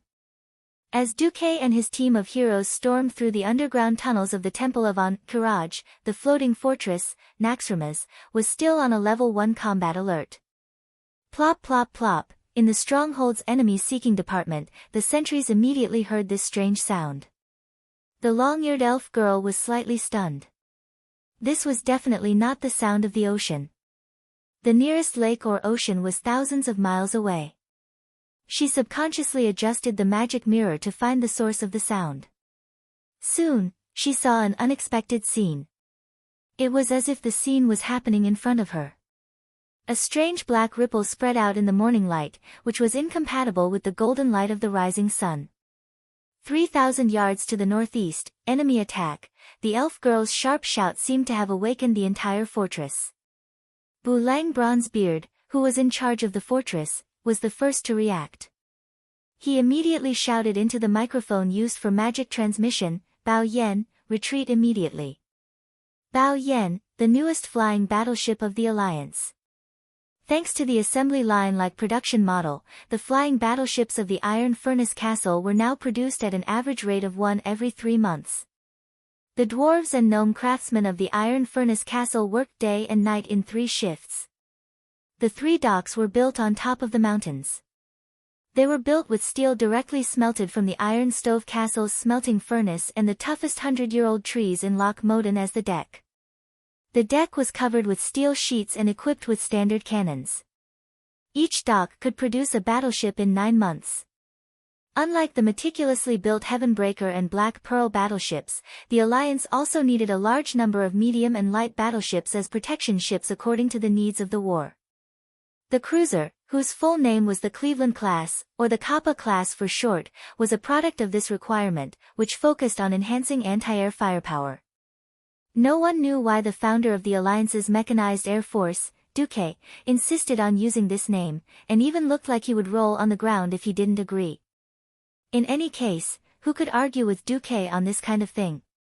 On average, the 6 medium-sized shipyards had 2 Cadet-class cruisers flying out of the shipyards every month. No one would have thought that after Duque and his elites broke into the Ankh-Kiraj shrine, the first ship to be tested would be this new cruiser. It was as if a giant water droplet had dripped into a lake that was as calm as a mirror. Starting from a single point, it expanded in all directions and rapidly spread to the side of Bao Yen. This cruiser had 2 huge propellers as its power source, so of course it wasn't propelled by backward steam. Steam did not have enough power to carry this light cruiser, that weighed over 10,000 tons. Using the power core of the latest sharp elemental furnace, it could generate 100,000 horsepower. But for a 10,000-ton ship, 100,000 horsepower was still not enough to generate enough instantaneous kinetic energy to get it out of this misfortune. In the main control room of the stronghold, Bulang's face was ashen as he watched this almost static scene. The moment he saw this huge spatial fluctuation, he smelled the kind of power that had once appeared on Si Thun's body, but it was more majestic and more difficult to match. It was a terrifying power that stood above the mortal world and coexisted with the planets, the power of God. The captain of Bao Yen, Favaro Violent Fist, was the most senior steam tank commander. Almost at the same time that the stronghold sounded the alarm, he opened a magic shield. However, when a huge tentacle that was 100 meters long appeared from the spatial ripples and swept towards Bao Yen, all evasion and resistance were rendered useless. Wherever the tentacle went, the elemental lines of law disintegrated one after another. Bulang could only watch helplessly as his old subordinate's ship was easily crushed into pieces like a dog whose neck and bones had been twisted by a python. Time seemed to slow down, and every piece of debris was spinning in the air. The barrel of a gun, polished to a shine. Half of the deck that still seemed to smell the fresh paint. A short and fat human figure that was wailing and still waving its hands and feet, but was quickly falling. When everything came into view, Bulang found that his heart was deeply pierced. The northeast corner of Naxxramas suddenly lit up. It was the light of wind and thunder. Aurelia and Sasha, who had been left behind for some reason, drew their bows and knocked arrows on a platform. The atmosphere was surging, and large masses of dark clouds instantly gathered in the sky above them. Half a second later, lightning flashed and thunder roared, and the sound of thunder rumbled through the entire northeast corner of the stronghold. Soon, the charge was completed. With the support of the wind and thunder, 2 bolts of lightning formed a spiral in the air and fiercely crossed the void of 3,000 meters. They hit the huge tentacle that was wreaking havoc. However, it was useless. Admittedly, the joint attack of the Windrunner sisters had caused terrible damage to the tentacle. The hole that was big enough for a carriage to pass through looked really shocking. But in less than 5 seconds, after a violent squirming, everyone in the stronghold and the surrounding flying warships who were watching this scene found that the terrible tentacle had actually begun to heal on its own. Varrock muttered, his arm holding the axe trembling a little. As expected of an ancient god. At this moment, time seemed to stop around them. Be it the hourglasses used to calculate time or the ancient mechanical clocks, they all stopped working. This is... The Windrunner sisters' eyes widened. With the best eyesight, they saw that the floating sand in the sky had begun to gather in a strange way. A power that they had truly seen before, evoking a distant memory in their hearts. That was in Lordaeron, when King Tyrrhenas was still alive. A giant dragon claw made of sand and stone appeared out of thin air and grabbed the lively tentacle. Everyone who witnessed this scene was filled with shock. The power of a true god could only be easily suppressed by the existence of the realm of gods. Almost without giving the onlookers time to think, there was a loud bang, and the giant tentacle quickly withered, turning into large pieces of broken rocks, falling from thousands of meters in the sky. The huge rocks fell on the soft surface of the desert. The impact of the hundreds of tons of debris and the acceleration of gravity directly made a loud roar like a cannon. There was no cannon fire, but it sounded like Naxxramas had set off a storm of cannons again. In mid-air, the giant dragon claw continued to tearing large sections of tentacles out of the void. This time, it seemed that there was no time to petrify. The broken tentacle made a sound like tearing cloth, and then black blood gushed out. Then there was an inhuman scream, echoing over the entire Silithus. Chapter 1338. Naturally, Duque was aware of the earth-shattering battle outside. Taking advantage of the time when Thun was withdrawing his forces, Duque attacked while the enemy retreated. His magic net, which had almost nibbled away at the deepest part of the enemy's nest, could ensure that magic messages were unobstructed to the greatest extent. The hero group was still advancing. Although they lined up in a more reasonable oval-shaped formation, the tentacles were everywhere. After discovering that they could be sensed, Thun's tentacles chose to attack at a faster and fiercer speed. They used speed to attack. With so many tentacles attacking at the same time, everyone's skills could be seen at a glance. Almost everyone had been attacked. As they advanced in the underground cave while fighting, Sal felt that there was a problem. It was just like how the Horde lacked warriors and had to recruit the Forgotten Ones to supplement Orgrim and the other undead warrior heroes. Because of the disappearance of Ronan and Turalian, the Alliance had to supplement a group of second-line powerhouses. But second-line my ass. Where did these guys come from? A red-haired female elf with an impressive bust, who almost burst Sin Doriai's red military uniform, walked proudly next to Queen Sylvanas. This female elf who called herself Legolas claimed to be a warrior and was also holding Eskdal's claw, which was classified as a glove. This thing came from the Molten Core Magmadar's spoils of war. It was a set with both the left and right claws. At first, she didn't say a word, but her aura was already very frightening. That was the aura of someone who had been in a high position for a long time. Without sufficient strength and confidence, it was impossible to have such an aura. She walked next to Sylvanas. It was hard to tell whether she was the queen or Sylvanas was the queen. At first, Sal only thought that this guy's aura was a bit fierce. What happened next scared him so much that his eyeballs almost popped out. A huge Thun tentacle broke through the rock wall and stabbed directly at her and Queen Sylvanas. Normally, Queen Sylvanas' arrow would arrive first, but who knew that Legolas' movement was even faster? The claw of that mediocre Eskdal swung over, and the bystanders only felt a sudden gust of wind. In the blink of an eye, all he saw was a bloody, limp tentacle.